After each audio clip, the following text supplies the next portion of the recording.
बिस्मिल्लाहिर्रहमानिर्रहीम। अस्सलाम वालेकुम। तो इसमें हम देखते हैं, मैंने आपको कहा था कि हमारा जो सेकंड चैप्टर है उसमें हमने पहले दो करेक्टर्स कंज्यूमर और फर्म को डिस्कस करना है। सेम इसी तरह से हमारा जो थर्ड चैप्टर है उसमें भी हमने कंज्यूमर और फर्म को डिस्कस करना है। सेकंड चैप्टर में हमने ये देखा है कि किसी चीज की कीमत बढ़े तो डिमांड कम, कीमत बढ़े तो सप्लाई भी बढ़ती है, बस इतना देखा है। थर्ड चैप्टर में हमने ये देखना है कि किसी चीज की कीमत कितने परसेंट बढ़े तो उसकी डिमांड कितने परसेंट कम होगी, या किसी चीज की कीमत कितने परसेंट बढ़े तो उसकी सप्लाई कितने परसेंट बढ़ेगी। इसमें हम रेशियो को देखते हैं, प्रोपोर्शनल चेंज को देखते हैं कि किस रेंज से चेंजेस आ रही हैं, प्राइस की वजह से डिमांड के ऊपर और प्राइस की वजह से सप्लाई के ऊपर। इसमें हम उस रेशो या उस रेंज को डिस्कस करते हैं। तो इलास्टिसिटी ऑफ डिमांड, मैंने कहा था कि इलास्टिक का मतलब होता है लचकदार, किसी चीज में कितनी चेंजेस आ सकती हैं। तो इलास्टिसिटी ऑफ डिमांड, डिमांड में कितनी चेंजेस आ सकती हैं, वो किस वजह से आती हैं। हमेशा किसी चीज में तब्दीली उसके इर्द गिर्द की इन्वायरमेंट की वजह से आती है, जो चीजें उसके ऊपर असरअंदाज हो रही होती हैं। इसी तरह से डिमांड के ऊपर भी प्राइस और बाकी फैक्टर्स का इफेक्ट होता है। अगर प्राइस का इफेक्ट होगा तो हम कहेंगे quantity demanded, elasticity of quantity demanded. और अगर प्राइस के अलावा बाकी फैक्टर्स का इफेक्ट होगा तो हम डिमांड कहेंगे, इलास्टिसिटी ऑफ डिमांड। अब यहाँ पर हमने देखा elasticity of demand, how much change in demand और quantity demanded occurs due to percentage change in price or other factors। Demand बोलेंगे तो अदर फैक्टर्स, क्वांटिटी डिमांडेड बोलेंगे तो प्राइस। मतलब यह है कि हमने इसमें यह देखना है कि किसी चीज की तलब के ऊपर कितने परसेंट चेंज आएगा उसकी प्राइस या बाकी फैक्टर में परसेंटेज चेंज की वजह से। This symbol eta is used to represent elasticity, elasticity को रिप्रेजेंट करने के लिए यह सिंबल इस्तेमाल होता है। इसके बाद है types of elasticity of demand. अब ये डिमांड की जो इलास्टिसिटी है, जो चेंजेस हैं, इसकी डिफरेंट टाइप्स हैं। एक है प्राइस इलास्टिसिटी ऑफ डिमांड, फिर है इनकम इलास्टिसिटी ऑफ डिमांड, उसके बाद है cross price elasticity of demand या elasticity of demand between related goods. Related goods किसे हमने कहा था, एक उसके जो मुतबादिल होती है और एक जो उसके साथ इस्तेमाल होती है, मतलब सब्स्टिट्यूट्स या कम्प्लीमेंट्स। तो हमने इसमें यह देखना है कि किसी एक प्रोडक्ट, सपोज गुड ए है, उसके ऊपर उसकी अपनी कीमत की वजह से कितना इफेक्ट पड़ेगा उसकी डिमांड के ऊपर, या जो खरीदने गया हुआ है कंज्यूमर, उसकी इनकम की वजह से उसकी डिमांड के ऊपर क्या फर्क पड़ेगा, या फिर वो जो गुड ए है, मेन प्रोडक्ट जिसको हम डिस्कस करते हैं, उसकी डिमांड के ऊपर उसके सब्स्टिट्यूट की वजह से या उसके कंप्लीमेंट की वजह से कितना असर पड़ेगा। इसको हमने इसकी टाइप्स में डिस्कस करना है। उसके बाद है प्राइस इलास्टिसिटी ऑफ डिमांड, सबसे पहले वाला कि जिस गुड को हम डिस्कस करेंगे उसकी अपनी प्राइस की वजह से उसकी डिमांड के ऊपर क्या असर पड़ेगा। Proportionate change in quantity demanded due to proportionate change in price, कि एक चीज की गुड में कितनी रेंज में तब्दीली आती है, उसकी प्राइस में जो रेंज में तब्दीली आती है। मतलब यह कि गुड ए की डिमांड के ऊपर किस रेशो से तब्दीली आएगी, उसकी प्राइस की रेशो के चेंज होने की वजह से। इलास्टिक डिमांड ईडी, इसको ईडी से रिप्रेजेंट करते हैं, percentage change in quantity demanded divided by percentage change in its price. Demand के ऊपर प्राइस का इफेक्ट देख रहे हैं तो इसका फार्मूला भी आपने यही बनाना है कि डिमांड के ऊपर प्राइस का इफेक्ट है, जिसका इफेक्ट है वो नीचे आएगा, जिसके ऊपर इफेक्ट पड़ रहे हैं मतलब डिमांड के, वो ऊपर आएगा, और जिसका इफेक्ट है वो नीचे आएगा। Percentage change in quantity demanded divided by percentage change in its price. अब इसको हम इधर इसके अल्फाबेटिकली देखते हैं representation. ED is equal to Q2 minus Q1। Demand को आमतौर पर Q से शो करते हैं, ये क्वांटिटी, तो इसमें है Q2 माइनस Q1।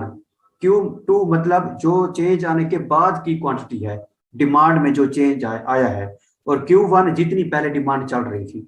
अब एक चीज की कीमत 5 रुपए थी तो दिन के 10 यूनिट उसके डिमांड करते थे लोग, तो ये Q1 थी। अब उसकी प्राइस 10 रुपए हो गई है तो अब लोग उसके 5 यूनिट डिमांड करते हैं। तो ये अब बाद में जो उसकी तब्दीली के बाद की डिमांड की मिकदार है, क्वांटिटी है, उसको हम Q2 बोलेंगे, और जो बाद वाली है जो पहले थी वो Q1 है।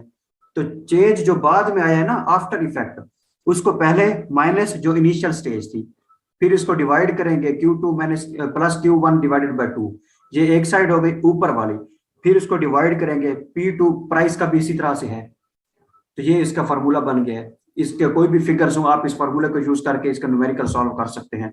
प्रैक्टिस है, लेकिन कोई लंबी चौड़ी बात नहीं है। इसकी डेफिनेशन ही इसका फार्मूला है कि quantity demanded due to percentage change in its price. तो क्वांटिटी डिमांडेड की परसेंटेज चेंज हम ऊपर लिखेंगे Q2 minus Q1 divided by Q2 plus Q1 divided by 2। अब इसमें एक हमने स्टेटमेंट में कंसेप्ट देखा, फिर उसी कंसेप्ट को हमने नीचे इक्वेशन में देखा है। अब इसके बाद है इसके डिफरेंट टाइप्स, डिफरेंट सिचुएशंस या कंडीशंस होती हैं। Degrees of price elasticity of demand, they are used to calculate how a change in price of good affects the quantity demanded। कि वही किसी चीज की कीमत में जो तब्दीली आ रही है वो उसकी डिमांड को कितना डिस्टर्ब करती है, कितना चेंज करती है। तो पहली कैटेगरी कौन सी है? Elastic demand. Percentage change in quantity demanded is greater than percentage change in its price. अब ये जो हम डिफरेंट कैटेगरीज पढ़ रहे हैं ना, इसमें समझ ले हर कैटेगरी में कंपैरिजन है कि किसी चीज की कीमत में कितना तब्दीली आ रही है और उसकी डिमांड में कितना तब्दीली आ रही है। तो प्राइस की तब्दीली और डिमांड की तब्दीली, इन दोनों को कंपेयर करेंगे कि किस में ज्यादा तब्दीली आ रही है। अगर डिमांड में ज्यादा तब्दीली आएगी, प्राइस में इतना नहीं आएगी, तो हम कहेंगे, हम असल तो डिमांड को डिस्कस कर रहे हैं ना, तो हमने डिमांड की इलास्टिसिटी को मद्देनजर रखना है। तो अगर हम देखेंगे कि अगर कीमत में इतना चेंज नहीं आ रहा लेकिन डिमांड में ज्यादा चेंज आ रहा है, तो हम कहेंगे डिमांड चेंज ज्यादा हो रही है, तो डिमांड इलास्टिक है। अगर किसी केस में डिमांड में कम चेंज आ रहा हो तो हम उसे इनइलास्टिक बोल देंगे कि ये इलास्टिक नहीं है। तो elastic demand, percentage change in quantity demanded is greater. वो कहता है कि इस केस में जब आपको लगे कि यार कीमत में इतनी तब्दीली नहीं हुई लेकिन डिमांड में बहुत ज्यादा तब्दीली हो गई है, तो डिमांड की तब्दीली ज्यादा है कीमत की तब्दीली की निस्बत, तो इसे हम कहेंगे इलास्टिक डिमांड। इसकी एग्जांपल सपोज हम ले लेते हैं कि एक बंदा है, वो आमतौर पर साइकिल यूज करता है, लेकिन उसकी सैलरी वगैरह बढ़ी तो उसने देखा कि यार मैं अगर कैलकुलेट करूं तो अब मैं इस काबिल हो गया हूं कि मैं बाइक वगैरह यूज कर सकता हूं और मैं इसका पेट्रोल वगैरह डलवा सकता हूं बाइक के अंदर। अब वो बस इंतहाई मजबूरी में उसने बाइक ली है, मतलब ये नहीं कि उसके पास कोई बेतहाशा पैसे थे तो उसने बाइक ले ली, मतलब थोड़ा सा भी उसकी हालात अगर बेहतरी आई तो उसने बाइक ले ली। अब उसके बाद अब बाइक जब उसने ली तो वो 50,000 की थी। अब 50,000 की थी और जो पेट्रोल था वो सपोज 50 रुपए लीटर था। अब पेट्रोल की प्राइस जैसे ही 60 रुपए लीटर हुई तो उसने महीने का हिसाब लगाया कि पहले मेरा 1500 लगता था, तो अब तो खाता 2000 तक जा रहा है। अब देखा जाए तो 50 से 60 हुआ है, कोई ऐसा नहीं हुआ कि 50 से 250 लीटर हो गया है। 50 से 60 हुआ है, कोई इतनी तब्दीली नहीं आई। लेकिन बाइक वो जो यूज कर रहा था वो इंतहाई इजीनेस के साथ इस्तेमाल नहीं कर रहा था। ऐसा नहीं है कि उसने बाइक ले ली तो उसके पास एक्स्ट्रा पैसा था, उसके पास जैसे ही थोड़े से पैसे आए थे उसने बाइक ले ली थी। लेकिन अब थोड़ी सी भी अगर उसे इसकी वजह से और टेंशन होगी तो वो इसको लीव कर देगा, ना कि इसके बाइक को कंटिन्यू करेगा। तो जब इस तरह से किसी चीज की कीमत में थोड़ी सी भी तब्दीली आई, लेकिन एक गरीब बंदा जो अभी थोड़ा थोड़ा उसके हालात बेहतर हुए थे, उसके ऊपर उल्टा असर पड़ जाए, बर्डन और बढ़ जाए, तो वो क्या करेगा? वो उस बर्डन को आगे कंटिन्यू नहीं करेगा बल्कि उससे जान छुड़ाएगा। तो इस तरह से पेट्रोल थोड़ा सा बढ़ा तो उसने बाइक को इस्तेमाल करना छोड़ दिया। अब जिस तरह से कोई स्टूडेंट बनना है और एक उसका अब्बू है, अब अब्बू की तो सैलरी अपनी है, तो अगर पेट्रोल महंगा भी हो गया तो वो तो बाइक वगैरह पे इस्तेमाल करेंगे। लेकिन जो स्टूडेंट है सपोज समझ लें कि हॉस्टल लाइफ गुजार रहा है, उसके जो मंथली एक्सपेंसेस आते हैं, अगर उसमें लगे कि यार मैंने तो पूरे महीना खर्चा करना होता है, तो पेट्रोल अगर थोड़ा सा भी महंगा होगा तो मैं तो सारे एक्सपेंसेस बेयर नहीं कर सकता, तो फिर मैं इसकी बजाय मैं फिर रिक्शे पे जाऊंगा कॉलेज, या फिर मैं सपोज किसी भी तरह से पैदल चलकर जाऊंगा। तो अब्बू की तो सैलरी अपनी थी तो वो सारा सिस्टम मैनेज कर रहे हैं। लेकिन जो स्टूडेंट बंदा है उसके पास तो पैसे बड़े लिमिटेड होते हैं, तो थोड़ी सी भी अगर चीज महंगी हो तो वो उसे यूज करना छोड़ देता है। तो हम कहते हैं कि प्राइस में थोड़ी सी तब्दीली आई और उसने उसकी डिमांड करना छोड़ दी, तो डिमांड में ज्यादा तब्दीली आ रही है प्राइस की निस्बत, तो इसे हम कहते हैं elastic demand. And increase in price will decrease the revenue. इसका मतलब क्या है? अब ये थोड़ी प्रोड्यूसर वाली साइड से इसे देखें कि जब अब सपोज पेट्रोल जो बंदा बेच रहा है, वैसे तो पेट्रोल प्राइस गवर्नमेंट इसको करती है कंट्रोल। अब गवर्नमेंट क्या कर रही है? गवर्नमेंट समझ लें प्रोड्यूसर है इस मामले में, क्योंकि ये कौन सी है? रेगुलेटेड मार्केट प्राइस है जो डायरेक्ट हुकूमत कंट्रोल करती है। अब हुकूमत कंट्रोल इस तरह से कर रही है कि कीमत अगर वो पेट्रोल की बढ़ाती है तो वो कोशिश हुकूमत ये करती है कि मैं किसी चीज की कीमत इतना बढ़ाऊं कि लोग फिर उसको लेते भी रहें। अगर वो एक हद से ज्यादा लालच करेगी कि मैं पैसा कलेक्ट करने के चक्कर में इसकी कीमत ज्यादा रख दूं, तो लोग क्या करेंगे, उस चीज को खरीदना ही छोड़ देंगे। अब जिस तरह से पेट्रोल की प्राइस है, आमतौर पर यह होता था कि 1 रुपए 50 पैसे कीमत बढ़ी है या 2 रुपए 30 पैसे बढ़ी है, इस तरह से। अब पेट्रोल प्राइसेस क्या हो रही हैं, अब डायरेक्ट 30 रुपए बढ़ रही है। अब इन्हीं एक ही वीक में 2 दफा 30 रुपए बढ़ी है। तो इसमें क्या हुआ, अब लोग सोच रहे हैं कि यार अब हम बाइक वगैरह को इस्तेमाल करने की बजाय अब साइकिल पर आ जाएं। चाहे वो इस तरह करें या ना करें, लेकिन इस तरह की सोच डेवलप हो रही है लोगों में। तो इसका अब हुकूमत तो ये कोशिश कर रही थी कि मैं पेट्रोल प्राइस बढ़ाऊंगी तो मेरे पास पैसा ज्यादा आएगा। अगर लोग इस तरह से कहें करें कि वो पेट्रोल लेना ही छोड़ दें, वो कहेंगे कि नहीं हम साइकिल पर गुजारा कर लेंगे, तो इसका नुकसान होगा हुकूमत को। तो उसने कीमत बढ़ाई थी, उल्टा लोग पेट्रोल लेंगे नहीं। जब नहीं लेंगे तो हुकूमत के पास जो रेवेन्यू या पैसा आ रहा था वो कम होना शुरू हो जाएगा। तो इंक्रीज इन प्राइस, किसी चीज का महंगा होना वो एक हद से ज्यादा, तो लोग उसको खरीदना छोड़ देते हैं। तो जो बेचने वाला है उसके पास कमाई यानी रेवेन्यू आना कम हो जाता है। So an increase in price will decrease the revenue due to decrease in quantity demanded, क्योंकि डिमांड कम हो गई थी, more than increase in price. मतलब कीमत में इतनी तब्दीली नहीं आई, लेकिन डिमांड में बहुत ज्यादा तब्दीली आई है। प्राइस में जरा सा भी बढ़ना, प्राइस का डिमांड का बहुत ज्यादा कम हो जाना, ये इलास्टिक डिमांड है। A decrease in price will increase the revenue due to increase in quantity demanded more than। अब देखिए हम इसमें पढ़ रहे हैं चेंज को, कि प्राइस में इतना चेंज नहीं आएगा, डिमांड में ज्यादा चेंज आएगा। अब इसमें हम दो सिचुएशंस देख सकते हैं कि प्राइस थोड़ी सी बढ़ी तो डिमांड बहुत ज्यादा कम हो गई, या प्राइस थोड़ी सी भी कम हो तो डिमांड बहुत ज्यादा बढ़ जाए। ऐसे भी तो हो सकता है कि अब बॉर्डर लाइन पर जो बंदा खड़ा हुआ है, थोड़ी सी कीमत के बढ़ने से वो बाइक छोड़ भी सकता है, और उसके पास 50 में से 40,000 जमा था, अब 10,000 उसने जमा करना था, फिर उसने बाइक ले लेनी थी, तो कीमत 50,000 की बजाय 40 हो गई, थोड़ी सी कीमत कम हुई बाइक की। तो जिसके पास 40 था अब वो बाइक लेना स्टार्ट कर देगा, तो वो डिमांड इस तरह से बढ़ जाएगी। तो ये इलास्टिक डिमांड है। तो वो कहता है इसमें price and revenue move in opposite direction. कीमत अगर बढ़ेगी, लोग खरीदना कम करेंगे, तो रेवेन्यू भी कम आएगा बेचने वाले के पास। कीमत अगर कम होगी तो डिमांड ज्यादा होगी, तो रेवेन्यू भी ज्यादा आएगा। तो इसलिए कीमत का बढ़ना कमाई में कमी कर देता है, और कीमत का कम होना कमाई में इजाफा कर देता है। अच्छा, इसके बाद है इन इलास्टिक डिमांड। यहाँ पर डिमांड जो है वो इन इलास्टिक है, इलास्टिक नहीं है, उसमें कोई खास तब्दीली नहीं आएगी। Percentage change in quantity demanded is lesser than percentage change in its price. मतलब जो कीमत में तब्दीली आ रही है वो ज्यादा है, लेकिन डिमांड में तब्दीली कम है। An increase in price will increase the revenue due to decrease in quantity being more than compensated by increase in price। इसकी एग्जांपल मैं आपको समझाता हूं कि वो कहता है इसमें प्राइस में ज्यादा तब्दीली आ रही है, लेकिन डिमांड में इतनी तब्दीली नहीं आ रही। अब ये वही बात आ गई मिस मोमिना वाली, कि यहाँ पर क्या हो रहा है कि यहाँ पर हम देखते हैं कि वो कहता है कीमत में ज्यादा तब्दीली, डिमांड में कोई तब्दीली लेकर नहीं आ रही। अब आटा है, आटा 50 रुपए था, 50 से डायरेक्ट 150 हो गया है, लोग फिर भी उसको खरीदेंगे, डिमांड में कोई तब्दीली नहीं आएगी। जितने लोग पहले डिमांड कर रहे थे अब भी उतना करेंगे, क्योंकि ये बेसिक नेसेसिटी है। तो यहाँ पर प्राइस का ज्यादा चेंज होना डिमांड में इतना चेंज लेकर नहीं आ रहा, तो इसे हम कहते हैं in elastic demand. Demand in elastic है, उसमें इतनी चेंजेस नहीं आ रही। अब इसमें क्या है, price and revenue move in same direction. अब ये बेसिक नेसेसिटी थी, अब यहाँ पर उन्होंने कीमत बढ़ाई। अब पहला कॉन्सेप्ट देखा जाए पिछली वाली कैटेगरी, उसमें तो कीमत अगर बढ़ाई तो लोगों ने डिमांड कम कर दी, तो ओवरऑल रेवेन्यू भी कम हो गया, कमाई कम हो गई। लेकिन क्योंकि वो लग्जरी थी, वो एक इजाफी चीज थी बाइक वगैरह, जिसको लोग अगर ले लें तो अच्छी बात है, ना लें तो ऐसा नहीं कि उसके बगैर गुजारा ही नहीं है। लेकिन ये वाला जो केस है इन इलास्टिक डिमांड वाला, इसमें हम नेसेसिटी को डिस्कस कर रहे हैं कि यहाँ पर वो कहते हैं कीमत में ज्यादा चेंज आ रहा है, लेकिन डिमांड में फिर भी कोई चेंज नहीं आ रहा।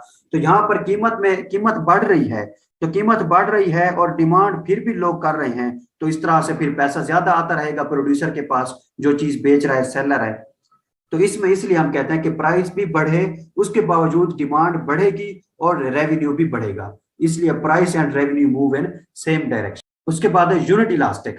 यूनिट कहते हैं इकाई को, मतलब एक को, कि जब दोनों में इक्वालिटी हो। Percentage change in quantity demanded is equal to percentage change in its price. अब यहाँ पर आप समझ लें कि अब पहली एग्जांपल में हम अगर सपोज समझ लें कि एक साइकिल वाली, कि वो छोटी एग्जांपल है, ठीक है। अब यहाँ पर ये क्या है, अब कीमत 10 रुपए बढ़ेगी ना, सपोज 10 रुपए नहीं 10 गुना, क्योंकि हम रेशो को देख रहे हैं। कीमत अगर 10 गुना बढ़ेगी तो डिमांड भी 10 गुना कम होगी। जहां पर कोई ऐसी चीज है जो या ना तो हमारी बिल्कुल ही इंतहाई जरूरत वाली चीज है, ना बिल्कुल कोई अयाशी वाली चीज है। यहाँ समझ रहे आप, कोई साइकिल है, साइकिल ऐसी चीज है जो ना तो कोई एक्स्ट्रा हमारी अयाशी वाली चीज में आती है, ना ऐसी है कि उसके बगैर गुजारा नहीं है। तो अगर उसकी कीमत 10 गुना बढ़ेगी तो 10 लोग उसको खरीदना कम कर देंगे। यहाँ पर जो रेवेन्यू है वो सेम रहेगा, क्योंकि उसमें ऐसा नहीं है कि डिमांड बढ़ रही है तो रेवेन्यू भी बढ़ेगा, या डिमांड कम हो रही है तो रेवेन्यू भी कम होगा। यहाँ दोनों के दरमियान इक्वल चेंज आ रहा है, तो इसलिए कमाई जितनी थी उतनी ही रहेगी, क्योंकि कोई उसके ऊपर असर तो पड़ नहीं रहा। इस तरह से है। अब वो कहते हैं टोटल एक्सपेंडिचर मेथड जो है वो क्या करता है, ये चीजों को मालूम करने में मदद देता है कि उसकी डिमांड इलास्टिक है या इलास्टिक वगैरह। इसके बाद और कैटेगरी है perfectly elastic. Smallest percentage change will affect the quantity demanded largely. Perfectly elastic का मतलब होता है इंतहा का चेंज। एक तो एक हद तक चेंज होता है ना, ये इंतहा का चेंज है। कीमत में जरा सी भी थोड़ी सी भी चेंज आए ना तो डिमांड में बहुत ज्यादा चेंज आ जाता है। अब डिमांड में बहुत ज्यादा चेंज मतलब कि डिमांड बहुत ज्यादा या तो बढ़ रही है या बहुत ज्यादा कम हो रही है। अब यहाँ पर आप समझ लें कोई ऐसी प्रोडक्ट या कोई ऐसी गुड है जो आपके लिए बिल्कुल भी जरूरी नहीं है, उसको आपने बस वैसे लिया हुआ है कि यार चलो हम ये चीज ले लेते हैं, वरना ऐसा नहीं है कि आप उसको कोई ज्यादा इस्तेमाल करते हैं। सपोज आपने कोई गाड़ी ली हुई है, आपके पास ऑलरेडी एक गाड़ी थी, लेकिन आपको पता चला कि यार साथ हमसाये के घर 2 गाड़ियां हैं, तो आपने कहा कि यार मेरे घर भी 2 होनी चाहिए, तो उस चक्कर में आपने एक और गाड़ी ले ली। अब गाड़ी की कीमत थोड़ी सी भी अगर बढ़े ना तो आप कहते हैं यार अब हमने लोगों के दिखावे के लिए गाड़ी नहीं लेनी, क्योंकि इतनी ज्यादा जरूरी हमारे लिए है नहीं, तो हम इस तरह की एक्स्ट्रा जो गाड़ी हमने ली हुई है उसको हम रद्द कर रहे हैं, मुस्तरद कर रहे हैं, हम उसको लेते ही नहीं है। तो जब इतनी ज्यादा कोई फजूल चीज आप ले रहे हो जिसकी आपकी लाइफ के ऊपर कोई इतना असर नहीं पड़ रहा, तो उसकी जरा सी भी कीमत बढ़े तो आप उसको इस्तेमाल करना छोड़ देते हैं। तो इसमें परफेक्टली इलास्टिक बिल्कुल मुकम्मल तौर पर ये चेंज हो रही है डिमांड, हालांकि कीमत में बहुत ज्यादा बहुत ही इंतहा की छोटे लेवल की कमी आ रही है। Smallest price change will affect the quantity demanded largely. इसके बाद परफेक्टली इनइलास्टिक है। यहां पर वो क्या कहता है, वो कहता है कि कीमत में बेतहाशा भी तब्दीली आ जाए, डिमांड में जरा सी भी तब्दीली नहीं आती। अब जो नेसेसिटी वाले एग्जांपल मैंने पहले आटे वाली ली थी, अब इसके बाद आप एग्जांपल अगर मजीद इंतहाई और जरूरी आप चीज ले सकते हैं तो समझ लें जिस तरह से आप पीने का पानी है। अब कि कोई ऐसा एरिया है, कोई सहरा वगैरह, जहां पर जमीन से पानी वगैरह कोई साफ सुथरा निकलता ही नहीं है। अब खाना खाने से ज्यादा जरूरी है पानी पीना, ठीक है। अब ये इंतहा की जरूरत वाली चीज हम देख रहे हैं। अब जिस एरिया में पानी वगैरह नेचुरली तौर पर मिलता नहीं है, बल्कि वहां पर पैसों से पानी मिलता है बोतलों वगैरह में, अब वहां पर हो सकता है वो कहें कि यार 1 लीटर पानी की बोतल पहले 1000 की थी, अब 5000 की है। तो इसमें क्या हो रहा है, अब देखें प्राइस में इतना ज्यादा इतना बड़ा चेंज आ रहा है, लेकिन जो लोग हैं वो कहेंगे कि यार अगर हमने पानी ना पिया तो हम तो मर जाएंगे। तो वो क्या करेंगे, वो कहेंगे चाहे 5000 की बैग फिर भी हमें दे दो, हमने लेनी है। अब इसमें प्राइस में इतनी बड़ी चेंज आई लेकिन डिमांड फिर भी लोग कर रहे हैं, तो ये परफेक्टली इनइलास्टिक हुआ। उसके बाद है methods for measuring elasticity of demand. Total expenditure method, total outlay method, इसे भी एक्सपेंसेस को कहते हैं, और टोटल रेवेन्यू मेथड। अब ये किसी चीज की इलास्टिसिटी फाइंड करने के मुख्तलिफ तरीके हैं। तो 3 मेथड है, पहला यही टोटल एक्सपेंडिचर मेथड, फिर परसेंटेज मेथड, फिर ज्योमेट्रिक मेथड। अब टोटल एक्सपेंडिचर मेथड या टोटल आउटले और एक्सपेंसेस मेथड और टोटल रेवेन्यू मेथड, ये क्या करता है, compares the total revenue at one price level to the total revenue at an other price level। अब किसी चीज की कीमत 10 रुपए है और वो डेली के 10 यूनिट हम सेल करते हैं तो हमारे पास 100 रुपए आता है। अब उसकी कीमत हमने 20 रुपए कर दी है, तो लोग उसमें सिर्फ 3 लोग खरीदने आते हैं, तो हमारे पास टोटल 60 रुपया आज की कमाई हुई है।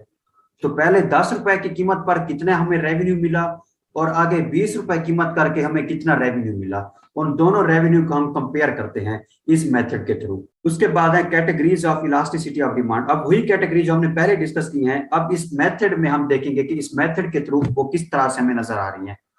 Relatively elastic demand. अब अगर आपके पेपर में, यहाँ पर आपको मैं एक चीज बता दूं कि जब हमारा पेपर हुआ था तब रिलेटिवली का वर्ड इतना नहीं होता था, बस इलास्टिक डिमांड आमतौर पर पढ़ाया जाता था।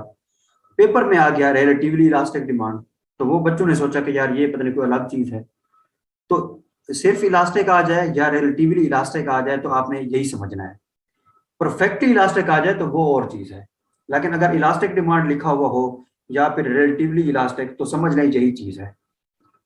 A small decrease in price will increase the total consumer's expenditure due to large increase in quantity demanded। अब हमने इसमें क्या डिस्कस कर रहे हैं, ये टोटल एक्सपेंडिचर मेथड है। एक्सपेंडिचर किसे कहते हैं? खर्चे को, एक्सपेंसेस को। तो जब एक चीज खरीदी जाती है तो खर्चा किसका हो रहा होता है, बेचने वाले का या खरीदने वाले का? ऑब्वियसली बात है खरीदने वाले का। तो कंज्यूमर जो है वो एक्सपेंस कर रहा होता है जब कोई चीज खरीदने जाता है, जब किसी चीज की डिमांड करता है। तो कंज्यूमर जो एक्सपेंस करता है उसको हम कहते हैं कंज्यूमर्स एक्सपेंडिचर। तो वो कहता है रिलेटिवली इलास्टिक डिमांड क्या है? A small decrease in price will increase the total consumer expenditure due to large increase in quantity demanded. अब इसमें हम देख रहे हैं डिमांड जो है ना वो इलास्टिक है। डिमांड क्या है? लचकदार है, उसमें ज्यादा चेंजेस आ रही हैं प्राइस की निस्बत।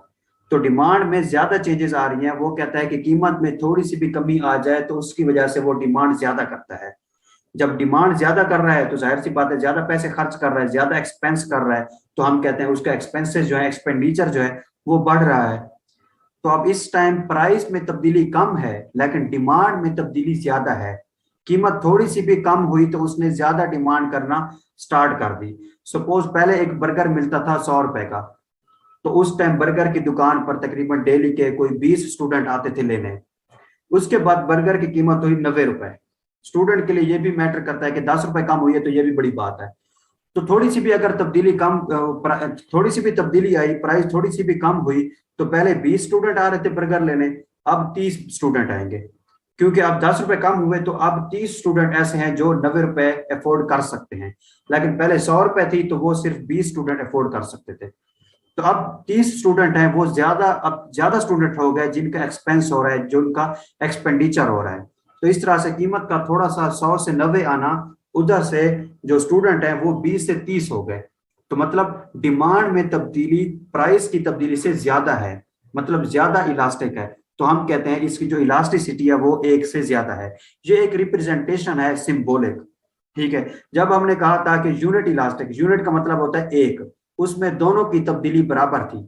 अगर डिमांड की तब्दीली बढ़ जाए तो हम कहेंगे 1 से ज्यादा है। अगर प्राइस की तब्दीली बढ़ जाए डिमांड की निस्बत तो हम कहेंगे 1 से कम है। क्योंकि मेजर जो ईटा है ना इलास्टिसिटी, ये किसको शो करता है? डिमांड की इलास्टिसिटी को, ना कि प्राइस की। तो हम इसी को मेन रखेंगे सामने और इसके मुताबिक देखेंगे। उसके बाद अब इसके हम टेबल रिप्रेजेंटेशन देखते हैं, प्राइस, क्वांटिटी डिमांडेड और टोटल कंज्यूमर एक्सपेंडिचर। अब इसमें उसने क्या कहा है कि प्राइस थोड़ी सी भी कम हो तो डिमांड में ज्यादा तब्दीली आ जाती है। अब यहाँ पर आप अपना अगर दिमाग लड़ाएं तो कोई भी फिगर इस्तेमाल कर सकते हैं, चाहे आप जो भी फिगर इस्तेमाल कर रहे हूं, लेकिन आपको दिमाग में ये पता हो कि यहाँ पर मैंने फिगर प्राइस वाले कॉलम में जो भी रखनी है, लेकिन ऐसी रखनी है कि प्राइस का चेंज थोड़ा सा दिखाना है, ज्यादा नहीं दिखाना, क्योंकि हम उसी कंसेप्ट को डिस्कस कर रहे हैं। और क्वांटिटी डिमांडेड के कॉलम में आपकी मर्जी है जो चाहे जो भी फिगर्स इस्तेमाल करें, लेकिन इतना पता हो कि यहाँ पर मैंने जो चेंज दिखाना है वो ज्यादा दिखाना है, क्योंकि हम इलास्टिक डिमांड पढ़ रहे हैं। यहाँ प्राइस में थोड़ा चेंज होता है और डिमांड में ज्यादा चेंज होता है। और टोटल कंज्यूमर एक्सपेंडिचर में आप चाहे जो भी फिगर शो करें, लेकिन इतना पता हो कि एक्सपेंस बढ़ेगा। क्यों?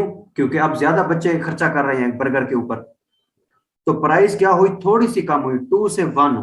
डिमांड ज्यादा चेंज हुई, 3 से 8 हो गई। और जो एक्सपेंडिचर था वो भी बड़ा है, 6 से 8 हो गया है। तो ये एक ओवरऑल सैंपल्स हैं आपको कंसेप्ट को दिखाने के लिए। फिगर कोई यूज कर सकते हैं। अगर इतने कॉन्फिडेंट हैं कि आप अपनी तरफ से कोई इस तरह के फिगर ढूंढ कर रख सकते हैं, क्योंकि ये फिगर लगाना कोई आसान काम नहीं है। प्राइस वाला लगाएंगे, डिमांड वाला लगाएंगे, तो उधर एक्सपेंडिचर जो है वो क्या पता 6 से 8 की बजाय 8 से 6 हो रहा हो। तो ये दिमाग लड़ा कर हम फिगर को इधर सेट करते हैं। अगर अपनी तरफ से दिमाग लड़ा सकते हैं तो अच्छी बात है, वरना इन्हीं को रटा लगा लें। मकसद क्या है? कंसेप्ट की समझ आना। अच्छा, अब इसमें क्या है? ये है रिलेटिवली इलास्टिक डिमांड, के डिमांड में तब्दीली प्राइस की तब्दीली से ज्यादा है। अब यहाँ पर ग्राफ के ऊपर देखें, अब ग्राफ में क्या है, पहला क्यू है, फिर वो क्यू से बढ़कर Q1 हुआ है। जो क्यू था वो प्राइस वाली साइड पे देखे पी थी। जब डिमांड बढ़ी क्यू से Q1, तो क्यू बढ़ी क्योंकि प्राइस ऊपर से पी से P1 हो गई। अब यहां पर हम देख रहे हैं कि प्राइस पी से नीचे P1 हुई, कम हुई, और डिमांड इधर क्यू से Q1 हुई, मतलब बढ़ी। लेकिन अगर दोनों की जो लाइंस हैं उनके दरमियान गैप को चेक करें, तो डिमांड में जो दोनों लाइंस के दरमियान गैप है वो ज्यादा है, और जो प्राइस की दोनों लाइंस हैं उनके दरमियान जो गैप है वो कम है। तो हम शो कर रहे हैं कि जो डिमांड की तब्दीली है क्यू से Q1, उसमें ज्यादा गैप है, वो ज्यादा तब्दील हुई है, और जो प्राइस की दो लाइंस के दरमियान गैप है पी और P1 के दरमियान, वो कम है, मतलब प्राइस में थोड़ा सा चेंज आया है। अब ये ग्राफ जो है ना, शक्ल से ऐसे लगते हैं पता नहीं, कोई बहुत बोरिंग है या पता नहीं कैसे बने होंगे। ये वही कंसेप्ट को ही हम यहाँ पर एक्सप्लेन कर रहे हैं, और तो कोई इस तरह की बात नहीं है। अब यहाँ पर क्यू से Q1 के बजाय आप Q1 Q2 भी लिख सकते हैं, Q3 Q4 भी लिख सकते हैं, लेकिन शो करें कि ये इनिशियल पॉइंट था, ये फाइनल पॉइंट था। रिलेटिवली इन इलास्टिक डिमांड, अब यहाँ पर डिमांड इन इलास्टिक है, डिमांड में इतना तब्दीली नहीं आ रही। A large increase in price will decrease the total consumer expenditure due to small decrease in quantity demanded। अब यहाँ पर देखें, वो कहते हैं कि प्राइस में जो चेंज है वो ज्यादा है, लेकिन डिमांड में जो चेंज है वो कम है। अब जब हम देखते हैं ना ओवरऑल कि यार कीमत ज्यादा बढ़ रही है, कीमत में ज्यादा तब्दीली आ रही है, लेकिन डिमांड में इतनी तब्दीली नहीं आ रही, तो ये हमें पता चल जाता है ये जरूर यहाँ पर कोई ना कोई अहम चीज की बात हो रही है, जो कोई प्रोडक्ट हमारे लिए जरूरी है। फजूल चीजों को तो हम फौरन तर्क कर देते हैं चाहे कीमत थोड़ी सी भी बढ़े, लेकिन यहाँ पर कीमत भी बढ़े और उसके डिमांड में फिर भी कोई इतनी ज्यादा तब्दीली ना हो, तो हम कहते हैं ये जरूर कोई ना कोई अहम चीज है हमारी जिंदगी में। अब ये एग्जाम्पल मैं आपको कई दे चुका हूँ, आटे, चीनी, घी और सारी चीजें, तो यहाँ पर कोई भी दिमाग में बिठा लें। तो मकसद क्या है, रिलेटिवली इन इलास्टिक डिमांड कहते किसे हैं कि डिमांड इन इलास्टिक है, डिमांड में इतनी तब्दीली नहीं आ रही। A large increase in price में ज्यादा तब्दीली आ रही है। तो यहाँ पर सिंबॉलिक रिप्रेजेंटेशन देखें कि जो ईटा है, मतलब डिमांड की इलास्टिसिटी, वो क्या है, एक से कम है, मतलब यहाँ पर प्राइस की चेंज से कम है, प्राइस में ज्यादा चेंज है और डिमांड में कम चेंज है। अब यहाँ पर टेबल रिप्रेजेंटेशन है। अब प्राइस क्या कहा हमने, प्राइस बढ़ी है और डिमांड कम हुई है। प्राइस का चेंज बड़ा था, डिमांड का चेंज थोड़ा था। तो यहाँ पर देखें, प्राइस 3 से 5 हुई है और डिमांड 2 से 1 हुई है, और जो टोटल एक्सपेंडिचर था वो क्या था, वो भी कम था, क्योंकि डिमांड कम हुई है तो कम खर्चा हो रहा है, तो वो भी 6 से 5 हुआ है। तो यहाँ पर अब वही बातें मैं दोबारा करूंगा, तो बेहतर यह कि आगे चलूं, फिगर कोई भी यूज कर लें, कंसेप्ट यही है। अब यहाँ पर क्या है, रिलेटिवली इन इलास्टिक है, डिमांड में तब्दीली कम है, प्राइस में ज्यादा तब्दीली है, बड़ी। ग्राफ के ऊपर देखें कि डिमांड है Q से Q1 और प्राइस है P से P1, तो डिमांड की तब्दीली हमने कहा है इस केस में कम है। तो डिमांड की दोनों लाइंस देखें, Q और Q1 वाली, उनके दरमियान गैप कम है, और प्राइस की दोनों लाइंस देखें, उनके दरमियान गैप ज्यादा है, जो शो कर रहा है कि प्राइस में ज्यादा तब्दीली आई है और डिमांड में कम तब्दीली आई है। इसके बाद है unit elastic demand and equal change in price and demand, कि अगर सपोज प्राइस 5 गुना बढ़ी है तो डिमांड भी 5 गुना ही कम हुई है। जब इस तरह से एक जैसा माहौल हो, तो हम क्या कहते हैं कि इसका जो खर्चा है, जितना वो पहले कर रहा था अब भी उतना है, तो जिसकी वजह से हम कहते हैं इसमें जो इलास्टिसिटी है वो 1 के बराबर है। अब ये है नॉर्मल न्यूट्रल केस, तो हम कहते हैं इलास्टिसिटी 1 के बराबर है।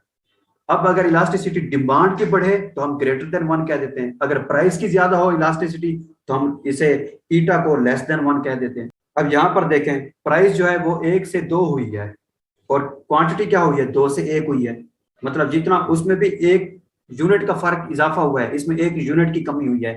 तो ओवरऑल जो खर्चा था उसमें देखें 2 1s are 2 या 1 2s are 2, तो दोनों का खर्चा जो है वो कांस्टेंट रह रहा है। तो ये टेबल में हमने शो कर दिया। अब ग्राफ के ऊपर देखें, जो Q1 से Q2 है डिमांड और P1 से P2 है प्राइस। मैंने आपको पहले कह दिया, ये ग्राफ के ऊपर आप ये ना कहें कि यार कहीं पर Q से Q1 किया हुआ है, कहीं से Q1 से Q2 किया हुआ है। मकसद होता है इनिशियल पॉइंट और फाइनल पॉइंट को शो करना। आप नाम कोई भी रख दें, लेकिन जो इनके रिलेटेड है अल्फाबेट्स वही यूज करें तो बेहतर है। डिमांड को क्वांटिटी कहते हैं, उसे Q1 Q2 कह दें, प्राइस को P से शो करते हैं तो P1 P2 बोल दें। अब यहाँ पर देखें, अब Q1 से Q2 के दरमियान जितना गैप है उतना ही गैप P1 से P2 के दरमियान है। तो क्वांटिटी वाली लाइंस के दरमियान गैप और प्राइस वाली लाइंस के दरमियान गैप इक्वल है। तो हम कहते हैं जितना प्राइस में चेंज आ रहा है उतना ही डिमांड में चेंज आ रहा है। तो इस तरह से इस कहते हैं यूनिटरी डिमांड या यूनिट इलास्टिसिटी। अच्छा, अब हम पढ़ रहे हैं methods for measuring elasticity of demand, कि डिमांड में कितना इलास्टिसिटी है, डिमांड कितना चेंज हो रही है, किस रेशो से चेंज हो रही है या किस परसेंटेज से चेंज हो रही है, किसकी वजह से, अपनी प्राइस की वजह से। उसमें डिमांड में जो चेंज है वो उस प्रोडक्ट की जो चेंज है डिमांड की, वो उसकी अपनी प्राइस की वजह से भी हो सकता है, खरीदने वाले की इनकम की वजह से भी हो सकता है, और उस प्रोडक्ट के सब्स्टिट्यूट और कॉम्प्लीमेंट्स की प्राइस की वजह से भी डिमांड में चेंज हो सकता है। लेकिन अभी हम पढ़ रहे हैं प्राइस इलास्टिसिटी ऑफ डिमांड, मतलब ये कि जो प्रोडक्ट है जिसकी डिमांड की इलास्टिसिटी हम देख रहे हैं, उसी डिमांड की, उसी प्रोडक्ट की प्राइस का इफेक्ट हम देख रहे हैं। तो तीन मेथड्स हैं, पहला है टोटल एक्सपेंडिचर मेथड, फिर परसेंटेज मेथड और फिर ज्योमेट्रिक मेथड। तो इसमें हम देखते हैं पहला क्या है, टोटल एक्सपेंडिचर मेथड। अब इसमें जो एक्सपेंडिचर कौन करता है, जो चीज खरीदने जाता है वही खर्चा करता है ना, उसका एक्सपेंस होता है। तो कंज्यूमर जो चीज खरीदते हुए अपना एक्सपेंस या खर्चा करता है, उससे हम एक्सपेंडिचर समझ रहे हैं। और इसे अगर देखा जाए फर्म की तरफ से, तो फर्म के लिए क्या होता है, वो उसकी अर्निंग होती है, उसकी इनकम होती है, जिसे इकोनॉमिक्स की लैंग्वेज में हम कहते हैं रेवेन्यू। तो इस मेथड में हम एक दुकान के ऊपर जो बंदा चीज खरीदने गया है, खरीदने वाले की तरफ से जो वो खर्चा कर रहा है मतलब एक्सपेंडिचर, और जो बेचने वाला है जो वहां से पैसे कमा रहा है चीज बेचकर, उसका रेवेन्यू, उन दोनों को हम इसमें डिस्कस करते हैं। बेसिकली तो एक ही चीज है, एक ने 100 रुपया खर्चा और दूसरे ने वही 100 कमाया, तो उसी 100 को हम डिस्कस करते हैं। कंज्यूमर की तरफ से उसे हम एक्सपेंडिचर कहते हैं, फर्म की तरफ से उसे हम रेवेन्यू कहते हैं। compares the total revenue at one price level to the total revenue at another price level। मतलब ये कि एक दुकानदार है, उसका कोई प्रोडक्ट है 10 रुपए का, तो जब वो दिन में किसी प्रोडक्ट के 10 पैकेट वगैरह बेचता है तो वो 100 रुपया कमाता है। अगले दिन उसने उसकी कीमत रखती है 20 रुपए, तो उसके 10 पैकेट की बजाय सिर्फ 3 पैकेट बिके हैं, तो उस दिन उसे 60 रुपए की कमाई हुई है। तो पहले 10 रुपए की कीमत के ऊपर उसे रेवेन्यू मिला था 100 रुपए, अगले दिन जब कीमत 20 रुपए हुई तो उसे रेवेन्यू मिला है 60 रुपए। तो अब 10 की प्राइस के ऊपर रेवेन्यू कितना मिला है और 20 की प्राइस के ऊपर रेवेन्यू कितना मिला है। तो 100 और 60 के हम कंपेयर जब करते हैं कि कीमत उतना थी 10 तो 100 रुपया कमाया, कीमत 20 थी तो 60 रुपया कमाया। तो इन दोनों का कंपैरिजन जब हम डिस्कस करते हैं, उस मेथड को हम कहते हैं टोटल एक्सपेंडिचर मेथड या टोटल रेवेन्यू मेथड। अब इसमें हर कैटेगरीज को हम इस मेथड में डिस्कस करते हैं। पहले कौन सी है, रिलेटिवली इलास्टिक डिमांड या elastic demand. A small decrease in price will increase the total consumer expenditure due to large increase in quantity demanded। इस सिनेरियो में वो कहता है कि कीमत का थोड़ा सा भी कम होना डिमांड में क्या करता है, बहुत ज्यादा तब्दीली लेकर आता है। अब इसमें मैं आपको एग्जांपल दे रहा था कि सपोज एक बंदा है जो इतना ज्यादा अमीर नहीं है, बस उसकी सैलरी इतनी है कि उसका महीने का खर्चा पूरा होता है।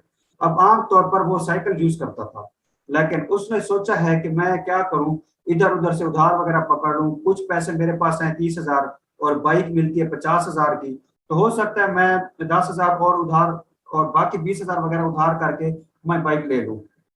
अब जब उसे पता चलता है, सपोज हम इस सिनेरियो को इस तरह से देखते हैं, या ऐसे इसके एग्जांपल कल वाली दोबारा देख लेते हैं। इसका क्या हुआ कि सपोज एक बंदे के पास 40,000 है और बाइक है 50,000 की। अब इस टाइम वो 40,000 की वजह से तो बाइक नहीं ले सकता, क्योंकि बाइक जो है 50,000 की। तो जिसकी वजह से क्या हुआ, कीमत जो बाइक की थी पहले 50,000 वो अब 40 हो गई है, और उसकी जेब में भी 40,000 था। अब कीमत 10,000 कम हुई है, और 40,000 वाले बहुत से लोग थे जो 40,000 अफोर्ड कर सकते थे। तो कीमत में 10,000 की कमी हुई है, लेकिन हो सकता है पहले दिन में बाइक 10 लोग लेते हो, अब 100 लोग लेने लग जाए, क्योंकि 40,000 तकरीबन लोगों के पास था, 50,000 नहीं था। तो 50,000 की वजह से लोग नहीं ले रहे थे, कीमत में 10,000 की सिर्फ कमी आई, तो 40,000 अब होगी उसकी कीमत, तो 40,000 बहुत से लोग अफोर्ड कर सकते हैं। तो इस तरह से डिमांड बढ़ गई। तो डिमांड बढ़ी मतलब ज्यादा लोग उसकी तलब कर रहे हैं, ज्यादा खर्चा कर रहे हैं, तो इसको हम कहते हैं डिमांड में बहुत ज्यादा चेंज आया है, कीमत में थोड़ा सा चेंज आया था, तो रिलेटिवली इलास्टिक डिमांड। इसके बाद रिप्रेजेंटेशन क्या है, ईटा का सिंबल होता है डिमांड की इलास्टिसिटी। तो इसमें प्राइस में इतनी तब्दीली नहीं है, लेकिन डिमांड में ज्यादा है, क्योंकि डिमांड ज्यादा इलास्टिक है प्राइस की निस्बत, तो हम कहते हैं ईटा इज ग्रेटर देन 1। उसके बाद टेबल देखते हैं कि प्राइस 2 से 1 में थोड़ी सी कम हुई है, लेकिन डिमांड 3 से 8 हो गई, बहुत ज्यादा बढ़ गई। और खर्चा भी क्या हुआ है, 6 से 8 हुआ है, वो भी बड़ा है। क्योंकि डिमांड कर रहे हैं लोग, खर्चा कर रहे हैं। ग्राफ के ऊपर हम देखते हैं, हमने कहा कि प्राइस में जरा सी तब्दीली डिमांड में बहुत ज्यादा तब्दीली लेकर आ जाती है। तो प्राइस जरा सी चेंज हुई P से P1 तक और डिमांड Q से Q1 तक हो गई। तो अब ग्राफ के ऊपर देखें, प्राइस का गैप डिमांड के गैप से बहुत कम है, तो जो शो कर रहा है कि डिमांड की तब्दीली ज्यादा है, प्राइस की तब्दीली कम है। उसके बाद relatively inelastic demand, a large increase in price will decrease the total consumer expenditure due to small decrease in quantity demanded। अब यहाँ पर वो कहता है कीमत में ज्यादा तब्दीली आ रही है लेकिन डिमांड में इतनी तब्दीली नहीं आ रही। अब इसकी मिसाल आप वही वाली ले लें जो हमारी बेसिक नेसेसिटीज ऑफ लाइफ होती है, बुनियादी जरूरियात, कि उसकी कीमत ज्यादा भी बढ़े तो फिर भी उसकी डिमांड में इतनी कमी नहीं आती। अब सपोज आप समझ लें यहाँ पर कि जिस तरह चीनी का इस्तेमाल है, चीनी वैसे बुनियादी जरूरत है लेकिन इस तरह भी नहीं है कि उसकी डिमांड में जरा चेंज ना आए, थोड़ा बहुत तो लोग उसको इस्तेमाल कम करना शुरू कर देते हैं। अब चीनी पहले 100 रुपए किलो थी तो लोग क्या करते थे, सपोज डेली का एक दुकान के ऊपर 10 किलो चीनी बिकती थी, अब उसकी कीमत बढ़ी है, 100 से डायरेक्ट 150 हो गई है। तो पहले 10 किलो बिकती थी, अब क्या होगा, अब 8 किलो बिकेगी। ऐसा भी नहीं होगा कि लोग बिल्कुल छोड़ दें क्योंकि चीनी एक बुनियादी जरूरत है, ऐसा भी नहीं है कि अब भी 10 किलो बिके, क्योंकि इस तरह की चीज भी नहीं है कि जिसके बगैर जिंदगी ना गुजार सकें, कोई आटा या पानी तो है नहीं। तो इस तरह से हम क्या करेगा, वो अब पहले की निस्बत कम लोग लेंगे, जिसकी वजह से डिमांड में कमी हुई तो रेवेन्यू भी उसका, फर्म रेवेन्यू कम कमाएगी और कंज्यूमर एक्सपेंस कम करेगा, एक्सपेंडिचर उसका कम होगा। और यहाँ पर क्या है, प्राइस की जो इलास्टिसिटी है वो ज्यादा है और डिमांड की कम है, इसलिए ईटा इज लेस देन 1। अब यहाँ पर प्राइस क्या हुई, 3 से 5 हुई, दो फिगर बढ़ी है, लेकिन डिमांड में थोड़ी सी तब्दीली आई है, 2 से 1 हुई है। और जो एक्सपेंडिचर है वो 6 से 5 हुआ है। डिमांड कम हुई तो जाहिर सी बात है उसका एक्सपेंडिचर भी कम होगा। ग्राफ के ऊपर देखें, हमने कहा कि प्राइस का चेंज ज्यादा है, डिमांड का कम है। तो सिंपल ग्राफ आप पेज के ऊपर ड्रा करेंगे, क्या करेंगे, पहले एक लाइन हॉरिजॉन्टल ड्रा करेंगे एक्स एक्सेस, फिर वाई एक्सेस की। उधर से फिर क्या करेंगे, आप एक पहले लाइन इस तरह ड्रा करेंगे, हॉरिजॉन्टल लाइन ड्रा करेंगे, ठीक है, पी एक्सेस को लेकर। कि सपोज आपने जो पी वाली लाइन है उसे एक ड्रा कर लिया, सिंपल उसे ड्रा किया, उसके बाद आपने कहां पर लेकर गए, पहले आपने क्या करना है, आप ऐसे भी समझ सकते हैं, अगर लाइन ड्रा करने की बजाय आप पहले डिमांड कर्व को ड्रा कर लें, क्योंकि बेसिकली तो हम डिमांड को पढ़ रहे हैं ना सारा। तो जो लॉ ऑफ डिमांड में हमने डिमांड कर्व पढ़ी थी तो वही चल रही है सारी आगे। कहीं पर कर्व इस तरह से है कि प्राइस का गैप बड़ा है, डिमांड का कम है, कहीं पर कर्व इस तरह से है कि डिमांड का गैप कम है और प्राइस का ज्यादा है। तो आपने पहले हॉरिजॉन्टल लाइन ड्रा करनी है एक्स एक्सेस, उसके बाद vertical line Y axis draw कर लेनी है। उसके बाद आपने इस तरह से लाइन ड्रा करनी है कि आपने जो पी वाली लाइन है, दोनों पी वाली लाइन पहले ड्रा करनी सपोज, लेकिन आपको पता है कि मैं इस टाइम कौन सी ड्रा कर रहा हूँ, इनइलास्टिक की, जिसमें प्राइस का चेंज बड़ा है, डिमांड का कम है। तो पी वाली दोनों लाइंस को ड्रा करें तो गैप बड़ा रखें और दोनों को डिमांड कर्व के ऊपर ड्रा कर, आगे डिमांड कर्व ड्रा कर लें, जब उसको टच करें और नीचे की तरफ जब उसे ड्रा करेंगे ऑटोमेटिकली क्या होगा, Q और Q1 का गैप छोटा होगा। इसमें कोई लंबी साइंस नहीं है, आपने लाइंस को ड्रा करना है, सिंपल कंसेप्ट एक है, उसको आपने डेफिनेशन में देखा, फिर टेबल में देखा, फिर ग्राफ में देखा, फिर आगे कंक्लूजन भी होता है कि हमने इसमें देखा है कि प्राइस का गैप ज्यादा है, डिमांड का कम है, तो लिहाजा डिमांड में कम तब्दीली आ रही है, तो हम कहेंगे ये इनइलास्टिक डिमांड है। थोड़ा पेज के ऊपर ट्राई करके देखिए, सिंबॉलिक रिप्रेजेंटेटिव। अब यूनिट इलास्टिक डिमांड है। यूनिट इलास्टिक क्या है, यूनिट का मतलब होता है एक, जिसमें दोनों का जो चेंज है बराबर हो। And equal change in price and demand will keep the total consumers expenditure constant. मतलब क्या हुआ, जितनी प्राइस बढ़ी है डिमांड भी उतने ही लेवल की कम हुई है। ऐसा नहीं है कि प्राइस ज्यादा बढ़ी हो तो डिमांड में थोड़ी सी कमी आई हो, या प्राइस थोड़ी सी बढ़ी हो डिमांड बहुत ज्यादा कम हो गई हो, ऐसा नहीं है। जितने गुना कीमत बढ़ी है उतने ही गुना डिमांड कम हुई है, इसलिए हम कहते हैं इक्वालिटी है यहाँ पर, ईटा इज इक्वल टू 1। यहाँ पर प्राइस देखें 1 से 2 हुई है, एक फिगर बढ़ी है, और डिमांड क्या हुई है, 2 से 1 हुई है, वो भी एक फिगर कम हुई है। और एंड पर रिजल्ट क्या निकला कि 1 2s are 2 या 2 1s are 2, खर्चा दोनों का बराबर हो रहा है। कीमत अगर एक टॉफी 1 रुपए की थी तो हमने 2 ले ली, अगर वही टॉफी 2 रुपए की हुई तो हमने 1 ले ली। रिजल्ट क्या हुआ, दोनों केसेस में हमने खर्चे 2 रुपए ही है, हमारा खर्चा 2 रुपए का हुआ। अब यहाँ पर देखें प्राइस और डिमांड दोनों का गैप क्या है, इक्वल है। अब परसेंटेज मेथड, ये इंपॉर्टेंट भी है और इसके अलावा थोड़ा टेक्निकल भी है, इसकी कल समझ नहीं लग रही थी आप लोगों को सही से, इसको डिस्कस करते हैं। परसेंटेज मेथड, तो ये तो नाम से वैसे लग रहा है कि इसमें हमने परसेंटेजेस को देखना है। explains that how much elastic the demand is due to price। Her method में हमने ओवरऑल देखा यही है कि प्राइस की वजह से डिमांड में कितनी तब्दीली आएगी। डिमांड इलास्टिक होगी, इलास्टिक होगी, यूनिट इलास्टिक होगी, परफेक्टली इलास्टिक होगी या परफेक्टली इलास्टिक होगी। लेकिन बुक में 3 केसेस को डिस्कस किया गया, हमने भी 3 किए हैं, इलास्टिक, इलास्टिक और यूनिट वाला। अच्छा, इसमें परसेंटेज मेथड में वो क्या कहता है कि प्राइस की वजह से डिमांड कितना elastic, describes the ratio between percentage change in quantity demanded to percentage change in its price. ये वही रेशियो बता रहा है कि प्राइस की परसेंटेज चेंज की वजह से डिमांड में कितने परसेंट चेंज आएगा। इसका फार्मूला क्या है? Elasticity of demand is equal to percentage change in quantity demanded due to percentage change in price. वही है कि प्राइस कितने परसेंट चेंज हुई है तो डिमांड में कितने परसेंट चेंज आएगा। अब जो नीचे वाला फार्मूला ना, इसे आप इग्नोर करें। अब है इसके पहला केस क्या है? Relatively elastic demand, percentage change in quantity demanded is greater. Elastic है तो डिमांड में ज्यादा तब्दीली होगी प्राइस की निस्बत, वही एक ही बात है। और ये क्या है? इनइलास्टिक है तो इसमें प्राइस का चेंज ज्यादा होगा, डिमांड का कम होगा। यूनिट इलास्टिक है तो दोनों का चेंज इक्वल होगा। अब यहाँ पर है types of percentage method, point elastic method और आर्क इलास्टिक मेथड। यहाँ पर हमने फर्क देखना है। पॉइंट इलास्टिक मेथड क्या करता है? Measures elasticity of demand on a very small change in price. और दूसरा क्या है? Measures elasticity of demand on a large change in price. There is small change in the quantity demanded of a product due to small change in its price. अब paper में question आया है जहां पर वो कहता है कि प्राइस पहले इतनी थी अब इतनी हो गई है, डिमांड इतनी थी अब इतनी हो गई है, तो बताएं कि डिमांड इसमें इलास्टिक है या इनइलास्टिक है या परफेक्टली इलास्टिक है, जो भी है। अब आपने फिगर्स को देखना है। अगर आपको लगे कि यार प्राइस पहले 5 थी अब 6 हुई है, एक क्वेश्चन आता है जिसमें लिखा है कि प्राइस पहले P1 5 थी अब प्राइस P2 6 है। एक और क्वेश्चन आ जाता है जिसमें लिखा है प्राइस P1 5 है, प्राइस P2 10 है 10 है। अब आप देख रहे हैं कि यार पहले वाले सवाल में जो चेंज था प्राइस का वो छोटा था 5 और 6, अगले सवाल में जो चेंज था वो बड़ा था 5 और 10 का। तो आपने वहीं से दिमाग में बिठा लेना है कि जहां पर प्राइस का चेंज छोटा है 5 और 6 मतलब सिर्फ एक का चेंज है, तो वहां पर मैंने पॉइंट इलास्टिसिटी वाला फार्मूला अपनाना है। और जहां आपको लग रहा है कि जहां पर डिफरेंस ज्यादा है 5 और 10, वहां पर आपने आर्क इलास्टिसिटी वाला मेथड अपनाना है। ये तो आप दिमाग में पहले बिठा लें। उसके बाद हमने क्या फर्क देखना है? There will appear just a point on the demand का, कि जो पहला मेथड है ना, इसको अगर हम ग्राफ के ऊपर शो करें तो हम इस तरह से कहते हैं, सपोज आपके 5 भाई हैं और डेली का उनके वो 500 रुपए का खर्चा करते हैं, ठीक है, खर्ची अपने घर से जो लेते हैं, 5 भाई हैं और 500 का खर्चा करते हैं। हम कहते हैं कि ओवरऑल तो 500 का हुआ है, लेकिन इनमें से जो तीसरे नंबर वाला बंदा है ना, हमने सिर्फ ये देखना है कि ओवरऑल खर्चे में से वो कितना खर्चा कर रहा है। हमने एक बंदे को सिर्फ दिमाग में बिठाना है, ठीक है। ओवरऑल खर्चा किया 5 भाइयों ने, पांचों में से हमने ये देखना है कि जो तीसरे नंबर वाला है ना, हमने इसको मद्देनजर रखकर देखना है कि इसने कितना खर्चा किया है 500 में से। अब जरूरी नहीं कि 500 है तो क्या पता साहब ने 100 का खर्चा किया हो, क्या पता किसी ने 150 का किया हो, किसी ने 50 का किया हो, किसी ने 30 का किया हो।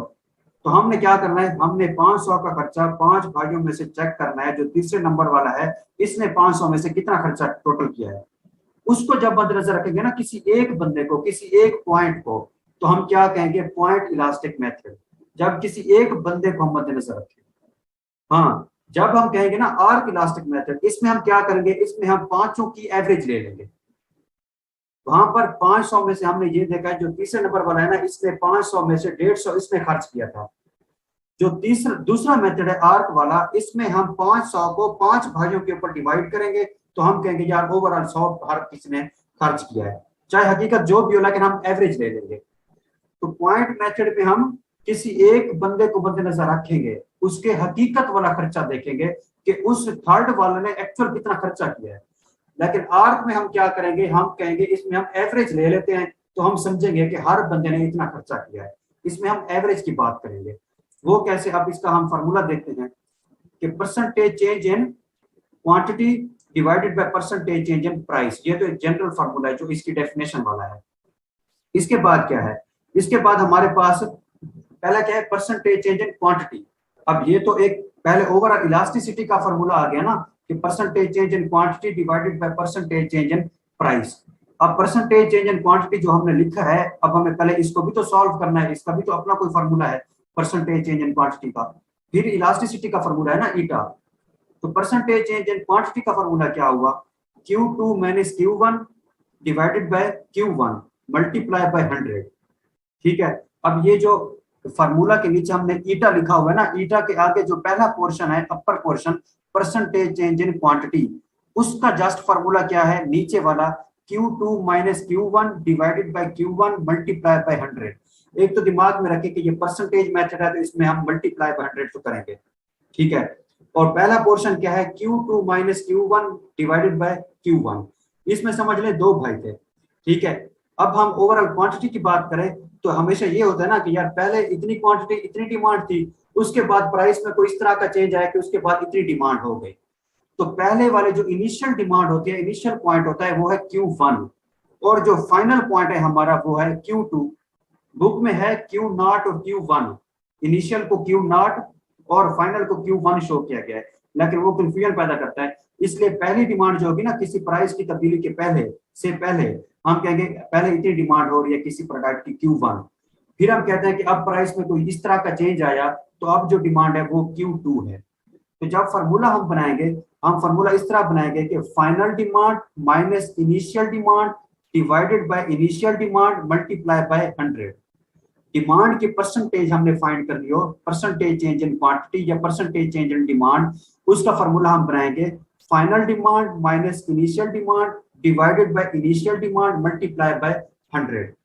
Q2 क्या है, फाइनल डिमांड जो प्राइस के चेंज होने के बाद जितनी तलब हो रही है, और Q1 जो प्राइस की तब्दीली से पहले जितनी डिमांड हो रही थी। डिवाइड करेंगे पहले वाले को जो ओरिजिनल वैल्यू पहले वाली डिमांड थी, फिर 100 से मल्टीप्लाई कर देंगे। सेम इसी तरह से प्राइस की चेंज देखनी है तो इसमें final price P2 minus initial price P1 divided by initial price P1 multiply by 100। ये इसका फार्मूला बना है। इसमें हमने एवरेज नहीं ली किसी की, इसमें हमने ये देखा है कि हमने इनिशियल पॉइंट से देखना है ना कि कितना बाद में चेंज आया है, तो इसलिए इनिशियल क्वांटिटी Q1 हम नीचे लिख रहे हैं कि Q1 के एस्पेक्ट से हम Q1 को मद्देनजर रखकर हम फाइंड कर रहे हैं। और आर्क में हम क्या करते हैं, हमने क्या कि इसमें हम एवरेज ले लेते हैं। एवरेज कैसे लेते हैं, इसमें हम लिखेंगे eta is equal to Q2 minus Q1, ठीक है, डिवाइडेड बाय, मकसद क्या है, नीचे वाला जो होता है ना उसको मद्देनजर रखा जाता है। पहले वाले पॉइंट में हमने मद्देनजर रखी थी इनिशियल पॉइंट को, ठीक है, स्पेसिफिक एक इनिशियल पॉइंट को, लेकिन इसमें हम डिवाइड किससे करेंगे, एवरेज से करेंगे, क्योंकि मैंने पहले कह दिया था उसमें हम तीसरे नंबर वाले भाई को मद्देनजर रखेंगे, यानी तीसरे वाला या यहाँ पर हम समझ लें दो में से इनिशियल वाला। और आर्क में हम सब की एवरेज लेते हैं, चाहे इनिशियल पॉइंट है या फाइनल, दोनों की एवरेज ले लेंगे। अब यहाँ पर देखें पहला पोर्शन ऐसे ही है Q2 minus Q1 final demand minus initial demand divided by, यहाँ डिवाइडेड बाय क्या था Q1 इनिशियल पॉइंट, यहाँ डिवाइडेड बाय क्या है Q1 plus Q2 divided by 2। इसमें हम इनिशियल और फाइनल की एवरेज लेते हैं। एवरेज कैसे ली जाती है हमेशा कि जितने मेंबर्स हैं उनको ऐड करें डिवाइडेड बाय उनकी मतलब जो वैल्यूज हैं उनको ऐड करें डिवाइडेड बाय उन पार्टिसिपेंट्स के नंबर को, ठीक है। अब यहाँ पर सपोज 1 घंटे की क्लास है और 5 पार्टिसिपेंट्स हैं, तो समझ लें कि 20-20 मिनट हमने 100 मिनट अगर टोटल पढ़ाया, 1 घंटा नहीं 100 मिनट अगर टोटल पढ़ाया है तो समझ लें हर पार्टिसिपेंट को हमने 20-20 मिनट पढ़ाया है। एवरेज इस तरह ली जाती है, इतना तो आपको पता है। तो फार्मूले का फर्क क्या आ रहा है, पहले में final demand minus initial demand divided by initial demand, यहाँ पर final demand minus initial demand divided by average demand, ठीक है, Q1 plus Q2 divided by 2, फिर उस तरह 100 से मल्टीप्लाई करना है। सेम जो ईटा के आगे वाला फार्मूला है, इसका जो लोअर पोर्शन है परसेंटेज चेंज इन प्राइस, इसको भी वैसे बनाना है, final price minus initial price divided by initial price multiply by 100। यहाँ पर final price minus initial price divided by initial price, फिर divided by initial plus final की एवरेज, इसमें एवरेजेस है। अब आप सारे बंदे बताएं कि इनकी समझ लग रही, आज दोनों का डिफरेंस पता चल रहा है या नहीं, कि क्या डिफरेंस है। पॉइंट में हम डिवाइडेड बाय इनिशियल करेंगे और आर्क में हम डिवाइडेड बाय दोनों की एवरेज करेंगे, ये फर्क है। तो फर्क क्या रखना है कि जब सवाल हम देखेंगे पेपर में, हमें लगेगा कि यार प्राइस का चेंज छोटा है, पहले P1 5 है P2 6 है, तो ये छोटा चेंज है, एक का फर्क है, तो हम पॉइंट वाला फार्मूला अपनाएंगे। अगर हमें लग रहा है आर्क वाला यहाँ पर मेजर चेंज है, उसके बाद हम इसका फार्मूला लगाएंगे, ठीक है। और फार्मूले में चेंज क्या है कि जब माइनर चेंज होगा दोनों में तो पॉइंट वाला मेथड लगाएंगे, और यहाँ पर हम क्या करेंगे final minus initial divided by initial. और जब हमें पता चलेगा कि प्राइस में मेजर चेंज है, P1 5 है, P2 10 है, 20 है, कुछ भी, लेकिन मेजर चेंज है, उसमें हम आर्क वाला फार्मूला लगाएंगे। और आर्क वाला फार्मूला जब लगाने लगेंगे तो हमें पता होगा कि final minus initial divided by यहाँ पर average Q1 plus Q2 divided by 2, और प्राइस में भी ऐसे है, नीचे डिवाइडेड बाय एवरेज है। अब यहाँ पर जो पॉइंट है ना, उसको हमने ग्राफ के ऊपर वैसे शो कर दिया कि यहाँ पर हम एक स्पेसिफिक बंदे को मद्देनजर रखते हैं, पूरी कर्व के ऊपर एक स्पेसिफिक पॉइंट को मद्देनजर रखते हैं। कर्व के ऊपर हमने इस तरह से इसे जस्ट शो किया है, और कोई साइंस नहीं है इसमें। और आर्क में हमने क्या कहा है, हमने कहा कि इसमें हम 2 पॉइंट्स होंगे तो दोनों की एवरेज लेंगे। वहां पर 5 भाई थे, लेकिन हमने तीसरे को मद्देनजर रखा था, किसी एक को। लेकिन आर्क में हम क्या करते हैं कि 5 भाई या 2 भाई हैं तो हम दोनों को मद्देनजर रखेंगे, दोनों की एवरेज लेंगे। तो ये फर्क है। इसके बाद है geometric method, measures elasticity of demand at any point on the demand curve. इसका मतलब क्या हुआ कि यहाँ पर क्या है, ये डिमांड कर्व के ऊपर किसी एक पॉइंट के ऊपर हमने फाइंड करना है कि पूरी कर्व है, लेकिन फला पॉइंट के ऊपर डिमांड कितना इलास्टिक है। तो इसका फॉर्मूला क्या है, lower point of demand curve divided by upper point of demand curve. इसको आगे देखते हैं। अब ये ग्राफिकल रिप्रेजेंटेशन थी जो कल हमने बनाई थी कि पूरी कर्व है, इसके ऊपर हमने देखना है कि यार हमारे पास 5 इलास्टिसिटी के 5 क्लासिफिकेशन थी ना, टोटल 5 कैटेगरीज थी। तो हमने यही देखना है कि पांचों में से किस पॉइंट के ऊपर कौन सी कैटेगरी चल रही है। ठीक है, 5 पॉइंट्स हैं, लेकिन इसको समझाने से पहले मैं आपको एक एग्जांपल दूंगा। वो आगे वाला पेज हम देखते हैं। पहले एग्जांपल क्या है, suppose length of demand curve is 10 centimetre. मतलब समझ लें कि ये जो हमने डिमांड कर्व बनाई है ना, इसकी टोटल लेंथ कितनी है, 10 सेंटीमीटर है। In unit elastic demand there is an equal change in demand and price. तो हमें क्या पता है कि जो यूनिट इलास्टिक डिमांड होती है उसमें हम कहते हैं equal change in demand and price. So at the middle of the curve, we will apply formula lower point of demand curve divided by upper point of demand curve। हम ये कहते हैं कि पूरी जो ये कर्व है वो 10 सेंटीमीटर की है, और हमें पता है कि यूनिट इलास्टिक डिमांड वो पॉइंट होता है जहां पर प्राइस का चेंज और डिमांड का चेंज दोनों क्या हो, आपस में बराबर हो। तो यहाँ पर इस कर्व के ऊपर हम देखेंगे कि यहाँ कर्व का जो सेंट्रल पॉइंट है ना, वो ऐसा पॉइंट है जो प्राइस और डिमांड दोनों का इक्वल चेंज शो करता है। अब यहाँ पर अगर डिमांड कर्व वाली जो लाइन है हमारी एक्स एक्सेस, अगर यहाँ पर हमने लिखा होता ना सपोज 1 2 3 4 5 के ऊपर देखते हैं जो डॉट बना हुआ है, और इधर से प्राइस वाले एक्सेस पे देखते हैं 1 2 3 4 5, तो इधर से भी जो डॉट सेंटर में हमने बनाया है वो दोनों का सेम डिस्टेंस पे होता। प्राइस एक्सेस पे भी वो 5 के पॉइंट पर होता और डिमांड एक्सेस पर भी वो 5 के पॉइंट पर होता। तो हम इस तरह कहते हैं कि कर्व के ऊपर हमने जो पॉइंट मिडल में ड्रा किया है वो ऐसा पॉइंट है जहां पर प्राइस भी 5 फिगर तक जा रही है, प्राइस एक्सेस और डिमांड एक्सेस भी 5 तक जा रही है। तो सेंटर ऑफ द कर्व जो पॉइंट है ये ऐसा पॉइंट होता है जहां पर प्राइस और डिमांड दोनों का इक्वल चेंज है। जहां पर हम फार्मूला क्या लगाते हैं, lower point divided by upper point. हमने कहा कि पूरी कर्व की लेंथ 10 सेंटीमीटर है, तो अगर हम सेंटर में से इसको कट करें तो इस सेंटर के नीचे कितनी लेंथ होगी, 5 सेंटीमीटर, और ऊपर कितनी होगी, वो भी 5 सेंटीमीटर होगी, क्योंकि हमने टोटल 10 को 2 पे डिवाइड किया ना सेंटर में से, तो 10 थी। अब इस सेंटर पॉइंट में हमने फाइंड करना है कि बताएं हमें इस पॉइंट के ऊपर इलास्टिसिटी कितना है। तो हम क्या करेंगे, हम कहेंगे इस पॉइंट पर हमने फाइंड करना है, और इलास्टिसिटी ज्योमेट्रिक मेथड के थ्रू फाइंड करने का फॉर्मूला क्या है, lower point divided by upper point. तो लोअर पॉइंट कितना है, 5 सेंटीमीटर, और इसके ऊपर वाला जो है वो भी 5 सेंटीमीटर है, तो 5 डिवाइडेड बाय 5, तो आंसर क्या निकला, 1। तो मतलब क्या हुआ कि बी पॉइंट सेंटर पॉइंट है, इसके ऊपर इलास्टिसिटी 1 है। अब और एग्जांपल देता हूं। इसके बाद क्या है, सपोज समझ लें यहाँ पर पहले जो पॉइंट नीचे वाला है ना, डिमांड वाली लाइन पे देखें, जो नीचे वाला पॉइंट है वो तो 0 है, इलास्टिसिटी किसके बराबर है, 0। उसके बाद पॉइंट सी है, टोटल लेंथ अगर 10 है, इसको आप अगर डिवाइड करें तो यहाँ पर जो बनेगी ना सी पॉइंट के ऊपर वो बनेगी 2.5 लेंथ, बी के ऊपर जो सेंटर पॉइंट है वहां पर लेंथ 5 सेंटीमीटर बनेगी, फिर जो ए पॉइंट है वहां पर 7.5 सेंटीमीटर बनेगी, और जो ऊपर वाला पॉइंट है वहां पर 10 बनेगी। ऐसा ही है ना। तो यहाँ पर हम देखते हैं कि अब सी पॉइंट के ऊपर हमने अगर सपोज इलास्टिसिटी फाइंड करनी है तो हम यहाँ पर सिंपल फार्मूला लगाएंगे, कौन सा, lower point divided by upper point. अगर यहाँ पर देखें लोअर पॉइंट मतलब 0 से सी पॉइंट तक कितनी लेंथ है, 2.5, उसको डिवाइड कर दें टोटल लेंथ से, टोटल से नहीं अपर से, सी से अपर वाली, तो सी से नीचे 2.5 लेंथ है, सी से ऊपर 7.5 है, तो 2.5 को 7.5 से आप डिवाइड करेंगे तो आंसर निकलेगा 1 से कम। तो मतलब क्या हुआ, एक से कम इलास्टिसिटी है तो हम कहेंगे ये इलास्टिक। हाँ, आर का फॉर्मूला आप सही कह रहे हैं, बुक में चेंज है, लेकिन आप ये वाला फॉर्मूला लगाएंगे तो उसका रिजल्ट यही निकलेगा। आप सिर्फ एमसीक्यूज में अगर आ जाए और उधर ऑप्शन जो गिवन हो सकता है ये वाला फार्मूला ना हो जो मैं आपको बता रहा हूँ, ये फार्मूला इसी का है, ये वाला भी यूज किया जाता है।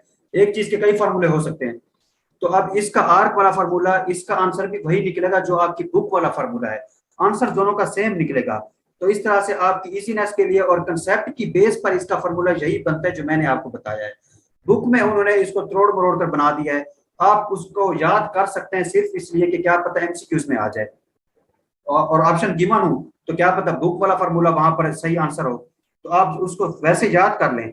लेकिन जब आपके पास कोई क्वेश्चन आए, आपने उसे सॉल्व करना हो, तो आप ये वाला फार्मूला यूज कर सकते हैं जो मैं आपको बता रहा हूँ, क्योंकि इसका आंसर भी वही निकलना है जो बुक वाला है।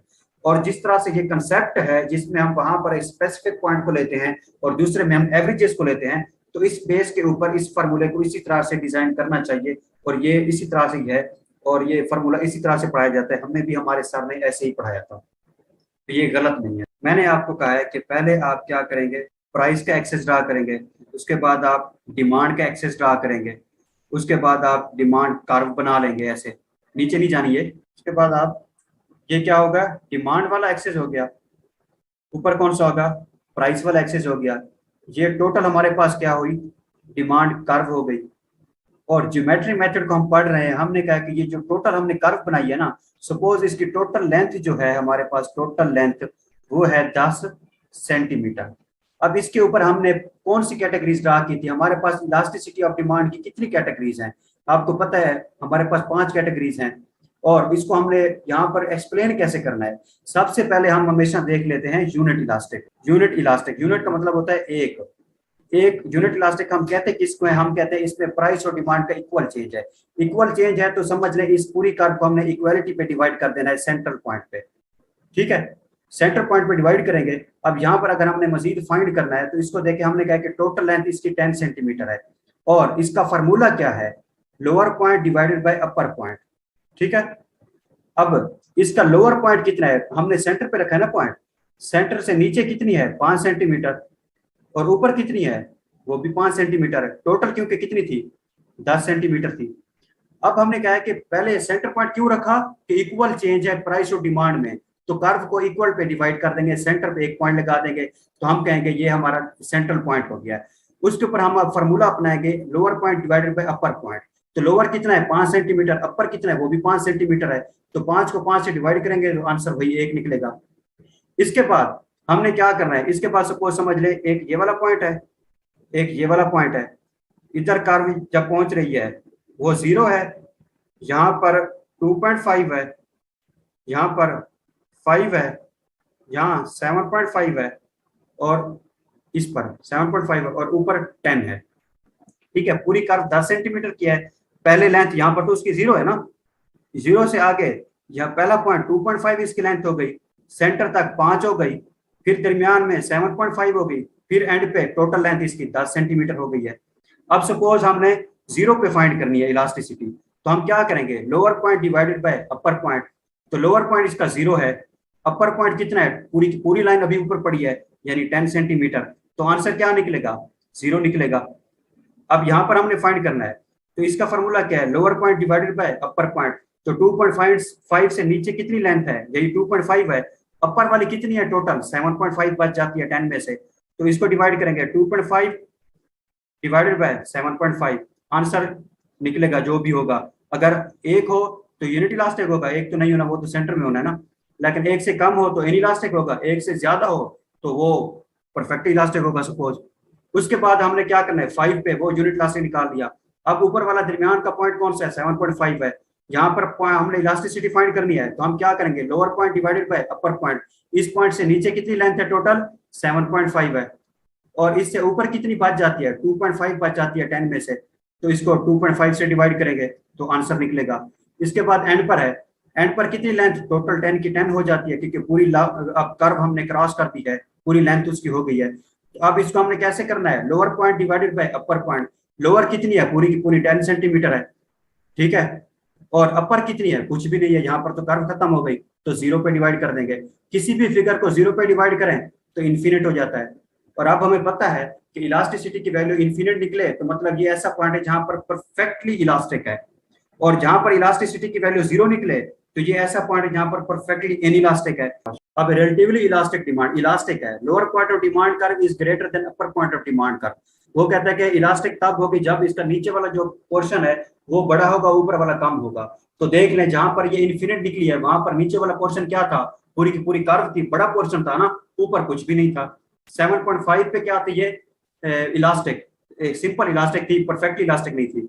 तो वहां पर भी देखा जाए तो नीचे 7.5 था, ऊपर कितना 2.5 बचता था। तो उसी कर्व का ऊपर और नीचे वाले पोर्शन को आपने मद्देनजर रखना है। और ये सारी कैटेगरीज इसी तरह की है।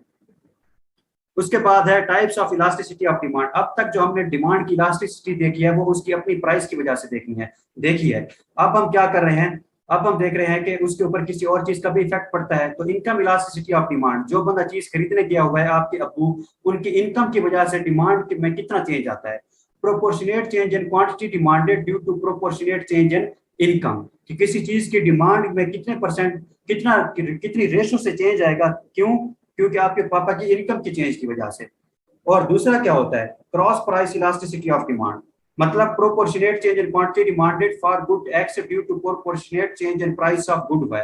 जहां पर किसी एक प्रोडक्ट की डिमांड में तब्दीली आएगी उसकी अपनी प्राइस की वजह से नहीं, उसके सब्स्टिट्यूट या उसके कंप्लीमेंट की प्राइस की वजह से, ठीक है। इसलिए इसे क्रॉस कहते हैं, मतलब एक गुड और बाकी गुड दोनों की डिमांड और प्राइस एक दूसरे को क्रॉस कर रही है। जो पहली है प्राइस इलास्टिसिटी ऑफ डिमांड वो हमने पढ़ ली है। अब हमने पढ़नी है इनकम इलास्टिसिटी ऑफ डिमांड, कि किसी प्रोडक्ट की डिमांड में तब्दीली जब खरीदने वाले की इनकम की वजह से आए। Proportionate change in quantity demanded of good X due to, अच्छा जहां पर हमने पहले क्रॉस प्राइस पढ़ी, पहले इनकम वाला पढ़ लेते हैं। Income elasticity of demand, proportionate change in demand of goods due to proportionate change in income of consumer. मतलब वही है कि डिमांड में चेंज आए खरीदने वाले की इनकम की वजह से। इसका फॉर्मूला क्या है, percentage change in quantity demanded due to percentage change in income. वहां पर प्राइस की वजह से था तो नीचे हमने परसेंटेज चेंज इन प्राइस लिखा, यहाँ पर इनकम की वजह से है तो नीचे हमने परसेंटेज चेंज इन इनकम लिख दिया। फॉर्मूला इसका भी वैसे बनेगा सेम, सिर्फ अल्फाबेट्स चेंज होंगे, बाकी सेम फॉर्मूला होगा। उसके बाद है types of income elasticity of demand. जब इनकम की बात होती है ना तब हम गुड्स को डिवाइड करते हैं नॉर्मल गुड्स और इंफीरियर गुड्स में, ठीक है, ये हमेशा याद रखना है। जब कंजम्पशन की बात होती है तो तब हम चीजों को डिवाइड करते हैं उसके सब्स्टिट्यूट और कंप्लीमेंट्स वगैरह, ठीक है। जब इनकम की बात होगी तो हमेशा गुड्स को जब आप डिवाइड करेंगे दो स्टेजेस में, आपको पता होना चाहिए या तो नॉर्मल गुड्स होंगी या फिर इंफीरियर गुड्स होंगी। अब वो कहता है जो इनकम इलास्टिसिटी ऑफ डिमांड है इसकी दो आगे ब्रांचेस हैं या दो इसकी डिवीजन्स हैं, एक है positive income elasticity of demand और एक है negative income elasticity of demand. तो वो कहता है जो नॉर्मल गुड्स होती है ना उस मामले में ये पॉजिटिव निकलती है इसका आंसर, और जब इंफीरियर गुड्स की हम फाइंड करते हैं तब इसका आंसर जो होता है वो नेगेटिव निकलता है। तो इसको देखें, proportionate increase in demand of good due to proportionate increase in income of consumer. वो कहते हैं जब किसी कंज्यूमर की इनकम बढ़े और डिमांड भी बढ़े तो हम कहते हैं इस टाइम जो इनकम इलास्टिसिटी ऑफ डिमांड है ये पॉजिटिव है।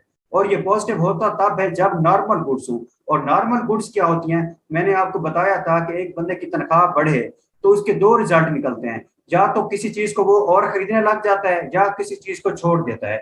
सपोज एक बंदा है उसकी सैलरी पहले थी 30,000 तो उसके पास साइकिल थी, अब उसकी सैलरी हो गई है 50,000। तो इस टाइम वो क्या करेगा, वो कहेगा यार साइकिल जो है वो एक घटिया चीज है, इंफीरियर गुड है, तो इसको मैं इस्तेमाल करना छोड़ देता हूँ, तो मैं बाइक वगैरह अब ले लेता हूँ। तो इस टाइम क्या हुआ, उसकी इनकम बढ़ी तो एक चीज की डिमांड उसने कम कर दी, साइकिल को उसने छोड़ दिया है लेकिन बाइक को उसने कंटिन्यू किया है। तो बाइक की डिमांड इनकम के बढ़ने से बढ़ रही है तो ये नॉर्मल गुड हुई, और साइकिल की डिमांड इनकम के बढ़ने से कम हो गई तो ये इंफीरियर गुड हो गई। Proportionate decrease in demand of inferior goods due to proportionate increase in income of consumer. तो एक बंदे की सैलरी जब बढ़ती है तो वो जो आम गुर्बत वाली चीजें इस्तेमाल कर रहा होता है उनको छोड़ देता है क्योंकि अब वो अफोर्ड कर सकता है महंगी चीजें। तो साइकिल को छोड़कर उसने बाइक को इस्तेमाल किया। और जब एक बंदे की सैलरी 50,000 थी उसके बाद 60 थी तो इस टाइम उससे कोई डर नहीं था कि मेरी सैलरी कम तो नहीं हुई, कुछ ना कुछ बड़ी है, बेशक गाड़ी नहीं ले सकता बाइक को तो कंटिन्यू कर सकता है। तो इस तरह से बाइक को कंटिन्यू करता है, बाइक की डिमांड कंटिन्यू रहती है, तो हम कहते हैं इसकी डिमांड बढ़ रही है। अब इसको पॉजिटिव और नेगेटिव क्यों कहते हैं? अब पॉजिटिव गुड्स की जो नॉर्मल गुड्स हैं उसमें देख लें कि इनकम के बढ़ने से डिमांड भी बढ़ी है, तो मतलब डायरेक्ट रिलेशनशिप है between demand of normal goods and income of consumer. Income बढ़ी तो बाइक कंटिन्यू रही, बाइक की डिमांड भी बढ़ी, तो दोनों में पॉजिटिव रिलेशन था, डायरेक्ट रिलेशन था। लेकिन उधर इंफीरियर गुड्स में देखा जाए नेगेटिव में, उधर उसकी इनकम बढ़ी है तो उसने साइकिल लेना छोड़ दी, मतलब इनकम के बढ़ने से साइकिल की डिमांड कम हो गई। तो यहाँ पर क्या है, there is an inverse relationship between demand of inferior goods and income of consumer, इसलिए इसे नेगेटिव कहते हैं क्योंकि इनवर्स रिलेशन है। जैसे लॉ ऑफ डिमांड में प्राइस और डिमांड का इनवर्स रिलेशन था, तो उसे भी हम नेगेटिव कहते हैं। अब हम पढ़ते हैं cross price elasticity of demand, कि किसी एक प्रोडक्ट की डिमांड किसी और प्रोडक्ट की प्राइस की वजह से क्यों चेंज होती है। Proportionate change in quantity demanded of good X due to proportionate change in price of good Y. वो कहता है कि अब दो गुड्स हैं हमारे पास, एक है गुड एक्स और एक है गुड वाई। अब गुड एक्स की जो प्राइस है ना वो वैसी ही रहती है जैसे थी, लेकिन उसके बावजूद उसकी जो डिमांड है वो क्या होती है, कम होती है। वेट थोड़ा सा, cross price elasticity of demand, इसे क्रॉस क्यों कहा जाता है, क्योंकि किसी एक गुड की डिमांड के ऊपर किसी और गुड की प्राइस का इफेक्ट होता है। तो एक चीज की डिमांड और किसी और चीज की प्राइस आपस में क्रॉस होती है, दोनों का एक दूसरे के ऊपर इम्पैक्ट होता है, इसलिए इसका नाम रखा गया है cross price elasticity of demand. जो हमने पहले पढ़ा था सबसे पहले प्राइस इलास्टिसिटी ऑफ डिमांड, उसमें एक ही गुड को डिस्कस किया था और उसकी अपनी प्राइस का उस डिमांड के ऊपर फर्क देखा था कि उसका क्या इम्पैक्ट पड़ता है। उसके बाद हमने देखा इनकम इलास्टिसिटी ऑफ डिमांड, उसमें हमने दो गुड्स को डिस्कस किया था, एक थी नॉर्मल गुड्स और एक थी इंफीरियर गुड्स। नॉर्मल गुड्स ऐसी होती हैं जब किसी बंदे की इनकम बढ़े तो उनकी डिमांड बढ़ जाती है, और इंफीरियर गुड्स ऐसी थी जिनकी जब किसी बंदे की इनकम बढ़े तो उनकी डिमांड कम हो जाती है। अब नॉर्मल गुड्स में डिमांड बढ़ी इनकम के बढ़ने से, दोनों डायरेक्ट रिलेशन था उनमें, तो हमने कहा इसे कहते हैं positive income elasticity of demand.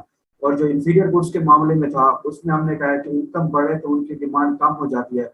जैसे हमने कहा कि किसी बंदे की सैलरी बढ़े तो वो बाइक का यूज कम कर देता है और साइकिल का यूज कम कर देता है और बाइक वगैरह लेता है, तो इस तरह से साइकिल की डिमांड कम हुई। साइकिल क्या थी, इंफीरियर गुड, तो यहाँ पर इंफीरियर गुड की डिमांड कम हो रही है इनकम के बढ़ने से, तो ये इनवर्स रिलेशन है जिसकी वजह से हमने इसे कहा था negative income elasticity of demand. उसके बाद आज हम पढ़ रहे हैं cross price elasticity of demand, proportionate change in quantity demanded of good X due to proportionate change in price of good Y।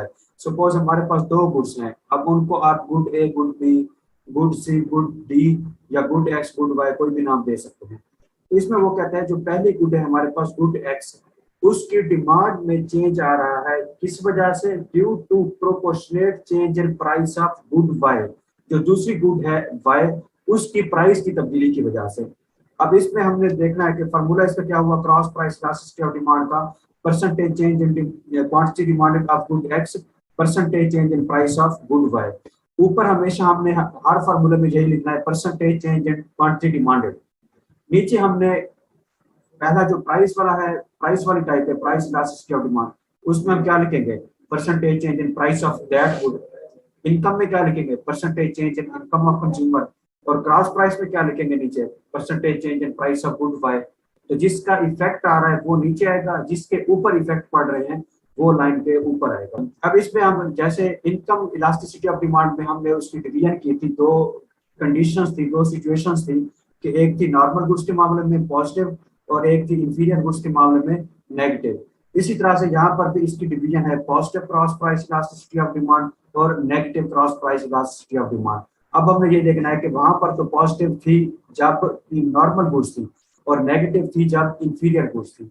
अब यहाँ पर पॉजिटिव क्रॉस प्राइस कब होगा और नेगेटिव क्रॉस प्राइस कब होगा।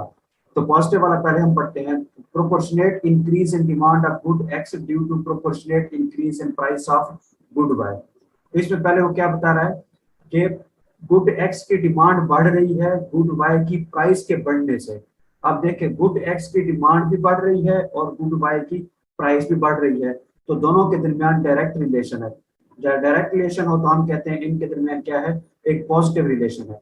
There is a direct relationship between demand of good X and price of good Y, therefore it is called positive cross price elasticity of demand.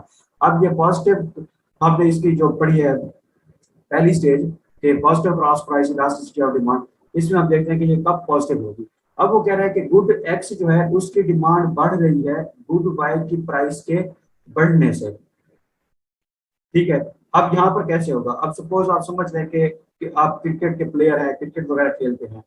अब यहाँ पर अगर आप देखेंगे कि कुछ ऐसी चीजें होती है जो एक दूसरे की जगह पर इस्तेमाल होती हैं, कुछ ऐसी चीजें होती हैं जो एक दूसरे के साथ इस्तेमाल होती हैं।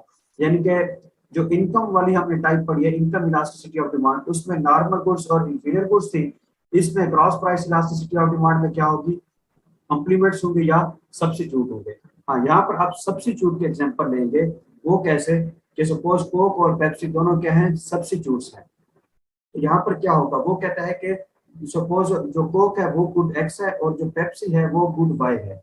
अब वो कहते हैं गुड एक्स यानी कोक की डिमांड बढ़ती है क्योंकि गुड वाई यानी पेप्सी की प्राइस बढ़ जाती है। अब गुड वाई जो है पेप्सी, उसकी जब प्राइस बढ़ेगी तो जाहिर सी बात है उसकी डिमांड कम होगी। जब उसकी डिमांड कम होगी तो लोग फिर उसके अल्टरनेटिव सब्सिट्यूट की तरफ जाएंगे, मतलब कोक की तरफ। तो इस तरह से देखा जाए कोक की अपनी कीमत जितनी थी पहले उतनी ही रही है, लेकिन उसकी डिमांड बढ़ गई है। क्यों? क्योंकि उसका जो मुतबादल था वो बहुत ज्यादा महंगा हो गया। तो इसमें एग्जांपल लेनी है आपने सब्सिट्यूट की। बार बार याद रख लें, positive cross price elasticity of demand. लफ्ज पॉजिटिव है तो यहाँ पर आप इनकम वाले केस में पॉजिटिव में नॉर्मल गुड्स के एग्जांपल और क्रॉस वाले केस में पॉजिटिव में आपने सब्सिट्यूट के एग्जांपल लेनी है। इसके बाद है negative cross price elasticity of demand. यहाँ पर आपने कॉम्प्लीमेंट्स के एग्जांपल लेनी है। proportionate decrease in demand of good X due to proportionate increase in price of good Y। अब यहाँ पर वो कहता है कि बैट और बॉल दोनों ऐसी चीजें हैं जो कंप्लीमेंट्स हैं, एक दूसरे के साथ इस्तेमाल होते हैं। अगर आप बैट नहीं ले रहे तो आप बॉल भी नहीं लेंगे, अगर आप बॉल नहीं ले रहे तो आप बैट भी नहीं लेंगे, क्योंकि ये दोनों ऐसी चीजें जो इकट्ठे इस्तेमाल होती हैं, अकेले अकेले नहीं होती। तो इसमें क्या कहता है? वो कहता है कि अब दोनों इकट्ठे इस्तेमाल होनी है। अब बैट जो है वो पहले सपोज जो बॉल है ना वो गुड एक्स है, वो पहले 150 की थी तो अभी भी 150 की है। लेकिन जो बैट है वो पहले 1000 का था तो अब 1500 को हो गया है। अब जब बैट महंगा हो गया है तो प्राइस बढ़ी है तो आप उसकी डिमांड कम कर देंगे। तो प्राइस के बढ़ने से बैट आप कम लेना शुरू कर देंगे, बैट की डिमांड कम कर देंगे। जब बैट की डिमांड कम करेंगे तो ऑटोमेटिकली बॉल की डिमांड भी कम करेंगे। हालांकि बॉल की अपनी प्राइस सेम रही है, 150 की उतनी ही रही है, लेकिन क्योंकि उसके साथ इस्तेमाल होने वाला जो बैट है वो महंगा हुआ तो आपने उसे लेना छोड़ दिया, जिसकी वजह से जब बैट नहीं ले रहे तो आप बॉल लेकर क्या करेंगे। तो इस तरह से ये नेगेटिव की एग्जांपल है कॉम्प्लीमेंट गुड्स। यहाँ पर मैं थोड़ा दोबारा से बताना चाहता हूँ कि types of cross price elasticity of demand, एक है पॉजिटिव और एक है नेगेटिव। पॉजिटिव में एग्जांपल लेनी है सब्स्टिट्यूट गुड की, नेगेटिव में एग्जांपल लेनी है कॉम्प्लीमेंट गुड्स की। जब पॉजिटिव में सब्स्टिट्यूट की लेंगे तो वो कहते हैं कोक की कीमत पहले 30 रुपए थी तो अब भी 30 है, लेकिन क्योंकि जो पेप्सी था वो महंगा हो गया है, उसके महंगा होने से पेप्सी लोग नहीं खरीदेंगे तो ऑटोमेटिकली डिमांड कोक की बढ़ जाएगी, हालांकि कोक की अपनी प्राइस एक जैसी रही है। इधर इसके अलावा नेगेटिव के केस में क्या है? कॉम्प्लीमेंट गुड्स है। यहाँ पर क्या होगा? वो कहता है कि अब बैट और बॉल है, बॉल की कीमत जितनी थी उतनी ही है, लेकिन क्योंकि बैट की कीमत बड़ी है तो बैट लोग नहीं लेंगे। जब बैट नहीं लेंगे तो उसके साथ इस्तेमाल होने वाली बॉल भी नहीं लेंगे, जिसकी वजह से उसकी डिमांड भी कम हो जाएगी। ये इनकम वाला हमने कल पढ़ लिया था और मैं कल और आज वाले लेक्चर की ना रिकॉर्डिंग्स वगैरह दे दूंगा, टेंशन नहीं लेनी जिसने कल लेक्चर नहीं दिया या आज नहीं दिया। इसके बाद क्या है? Determinants are factors affecting the elasticity of demand. हमेशा हमने देखा है कि हर चीज के ऊपर किसी दूसरी चीज का इम्पैक्ट होता है। जैसे हमने ये तीन जो टाइप्स पढ़ी हैं, ये बेसिकली तीन फैक्टर्स ही थे जो इलास्टिसिटी के ऊपर या इलास्टिसिटी को अफेक्ट कर रहे थे। पहला था प्राइस इलास्टिसिटी ऑफ डिमांड, कि जिसकी इलास्टिसिटी देख रहे हैं डिमांड की, उसी की अपनी प्राइस का इफेक्ट। दूसरा इनकम इलास्टिसिटी ऑफ डिमांड, कि जिस जो भी गुड है उसके ऊपर जो खरीदने वाला कंज्यूमर है उसकी इनकम का क्या इफेक्ट है। इसके अलावा जो थर्ड केस था cross price elasticity of demand, उसमें किसी एक गुड की डिमांड के ऊपर किसी दूसरी गुड के प्राइस के बढ़ने या कम होने का इफेक्ट देखा है। इसी तरह से कुछ बाकी फैक्टर्स हैं। पहला क्या है? Availability of substitute and complements. ये वही बात है कि सपोज आप समझ लें कि जिस तरह से आटा है, अब आटे का अगर सब्स्टिट्यूट देखा जाए तो एग्जैक्ट उसी तरह का और कोई नहीं है, क्योंकि आटे की जिस तरह रोटी बनती है अब किसी और प्रोडक्ट की तो वैसे नहीं बनती। तो आटा क्या है? समझ लें इसका कोई सब्स्टिट्यूट नहीं है, तो आटे की प्राइस चाहे जितना भी बढ़ेगी तो उसकी डिमांड फिर भी बढ़ती रहेगी, क्योंकि उसकी कोई अवेलेबिलिटी ऑफ सब्स्टिट्यूट नहीं है, उसका कोई सब्स्टिट्यूट नहीं है। लेकिन कोक और पेप्सी है, अगर वहां पर उसकी वहां वो तो सब्स्टिट्यूट है एक दूसरे के, अगर उनमें से किसी एक की प्राइस बढ़ेगी तो लोग उसके सब्स्टिट्यूट की तरफ चले जाएंगे। तो किसी प्रोडक्ट का सब्स्टिट्यूट का होना कंज्यूमर के लिए फायदेमंद है लेकिन प्रोड्यूसर के लिए नुकसानदेह है, क्योंकि जो कोक का ब्रांड है वो कीमत बढ़ाएगा तो उसे नुकसान होगा, और जो खरीदने वाला कंज्यूमर है उससे तो कोई नुकसान नहीं होना, वो पेप्सी वाले ब्रांड पे चला जाएगा पेप्सी खरीदने। और कॉम्प्लीमेंट्स क्या है? अब जिस तरह कॉम्प्लीमेंट्स है, इन दोनों कॉम्प्लीमेंट्स का भी फायदा भी है नुकसान भी है। वो किस तरह से? अब सपोज आप अगर बैट और बॉल है, अगर बैट महंगा हुआ है, अगर तो आप इतने पैशनेट हैं क्रिकेट के कि आप बैट फिर भी खरीद रहे हैं, तो फिर बॉल को भी फायदा होगा, वो भी उसकी सेल साथ साथ होगी। लेकिन अगर आप बैट नहीं खरीद रहे तो बॉल भी आप नुकसान होगा प्रोड्यूसर को, कि लोग जो है वो बॉल वगैरह भी नहीं खरीदेंगे, जिसकी वजह से उसका ये नुकसान होगा। तो कॉम्प्लीमेंट में अगर कीमत एक की बढ़े, अगर आप फिर भी खरीदें तो साथ वाला कॉम्प्लीमेंट जो बॉल वगैरह होगा उसकी सेल भी बढ़ेगी। लेकिन कीमत किसी कॉम्प्लीमेंट्स में से किसी एक की कीमत बढ़े और आप उसको लेना छोड़ दें, तो उसका इफेक्ट उसके साथ बॉल वगैरह के ऊपर भी पड़ेगा कि उसकी सेल भी कम होगी। इसके बाद है demand for necessities is in elastic and for luxuries is elastic. तो वो कहता है जो हमारी नेसेसिटीज है, बुनियादी जरूरियात है, उनकी जो डिमांड है वो इन इलास्टिक है, वो इलास्टिक नहीं है, उसमें कोई चेंज नहीं आता। जिस तरह आटा है, मैंने कहा है कि वो बुनियादी जरूरियात में शामिल है, उसकी कीमत चाहे 5,000 रुपए किलो आटा कर दिया जाए तो उसकी डिमांड के ऊपर कोई फर्क नहीं पड़ना, क्योंकि लोग फिर भी खरीदेंगे, क्योंकि वो एक बुनियादी जरूरत है। हाँ, जिस तरह से सपोज बाइक है, वो क्या है, एक इतनी ज्यादा जरूरी नहीं है कि उसके बगैर आपकी जिंदगी नहीं गुजर सकती, तो वो लग्जरी में आ जाती है। तो लग्जरी के केस में वो कहता है जो डिमांड है वो इलास्टिक है, डिमांड में चेंज आ जाता है।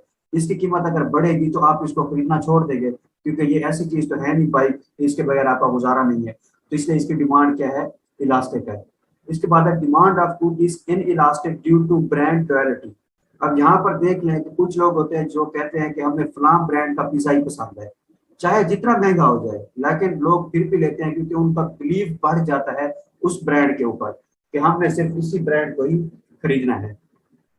तो ये ब्रांड लॉयल्टी से कहते हैं कि उस ब्रांड के साथ एक किस्म की वफादारी है। वो कहते हैं कि चाहे इसके मुतबादल जितने भी हों, लेकिन जो ये चीज इस ब्रांड की है ना, वो किसी और ब्रांड की वैसी नहीं है, क्वालिटी भी वैसी नहीं है, या क्वांटिटी वगैरह भी उधर सही नहीं मिलती। तो इस तरह से जब ऐसी बात आ जाए कि आप कहें कि नहीं, मैंने ये चीज अगर लेनी है, अगर मैंने पिज्जा खाना है तो वो फोक्स एंड नाइफ्स का ही खाना है, तो ये फोक्स एंड नाइफ्स का जो ब्रांड है उसके साथ आपकी लॉयल्टी है, वफादारी है। अब उसका टेस्ट बाद में चाहे अच्छा हो या गंदा हो, लेकिन आपको एक बिलीव बन गया है कि इसका टेस्ट अच्छा ही होना है। अब वो पिज्जा जो पहले 1500 का था, अगर वो 2500 का भी कर दे, आप फिर भी खरीदेंगे, क्योंकि आपको पता है कि टेस्ट सिर्फ इसी का अच्छा है, आपको सिर्फ उसी का टेस्ट पसंद है। तो जिसकी वजह से डिमांड में कोई चेंज नहीं आएगा, डिमांड क्या होगी, इन इलास्टिक होगी।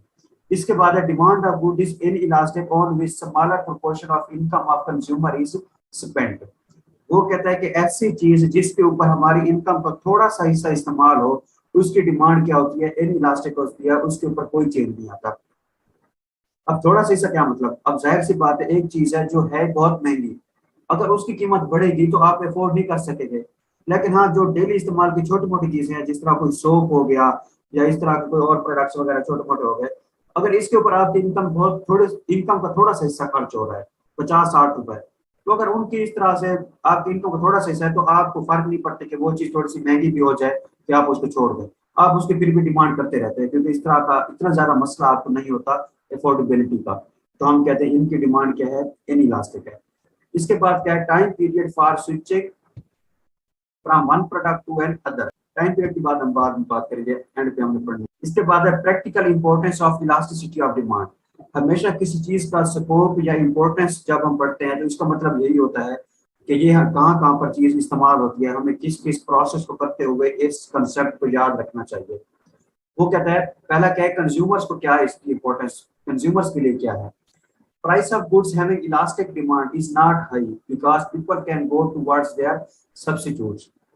Price of goods having elastic demand is not high because people can go towards their substitute.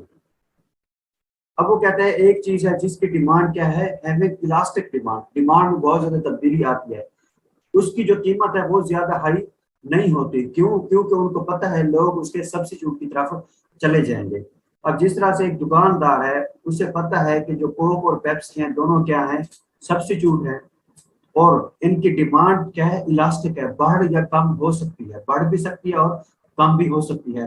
तो वो कहते हैं इनकी जो प्राइस है ना वो हाई नहीं होगी, क्योंकि कोक को पता है मैं इसकी प्राइस हाई इसलिए नहीं रख सकता क्योंकि लोग इसका जो सब्स्टिट्यूट है पेप्सी उसकी तरफ चले जाएंगे। तो वो कहता है जिन चीजों का सब्स्टिट्यूट मार्केट में मौजूद हो उनकी कीमतें ज्यादा हाई नहीं होती, क्योंकि सब्स्टिट्यूट जब आ जाए तो सब्स्टिट्यूट की जो डिमांड होती है वो इलास्टिक होती है, क्योंकि जैसे ही एक की कीमत थोड़ी सी बढ़े लोग उसके सब्स्टिट्यूट में चले जाते हैं, तो उस पहली गुड की जो डिमांड होती है वो इलास्टिक होती है, उसमें बहुत ज्यादा चेंज आ जाता है, लोग उसको खरीदना छोड़ देते हैं।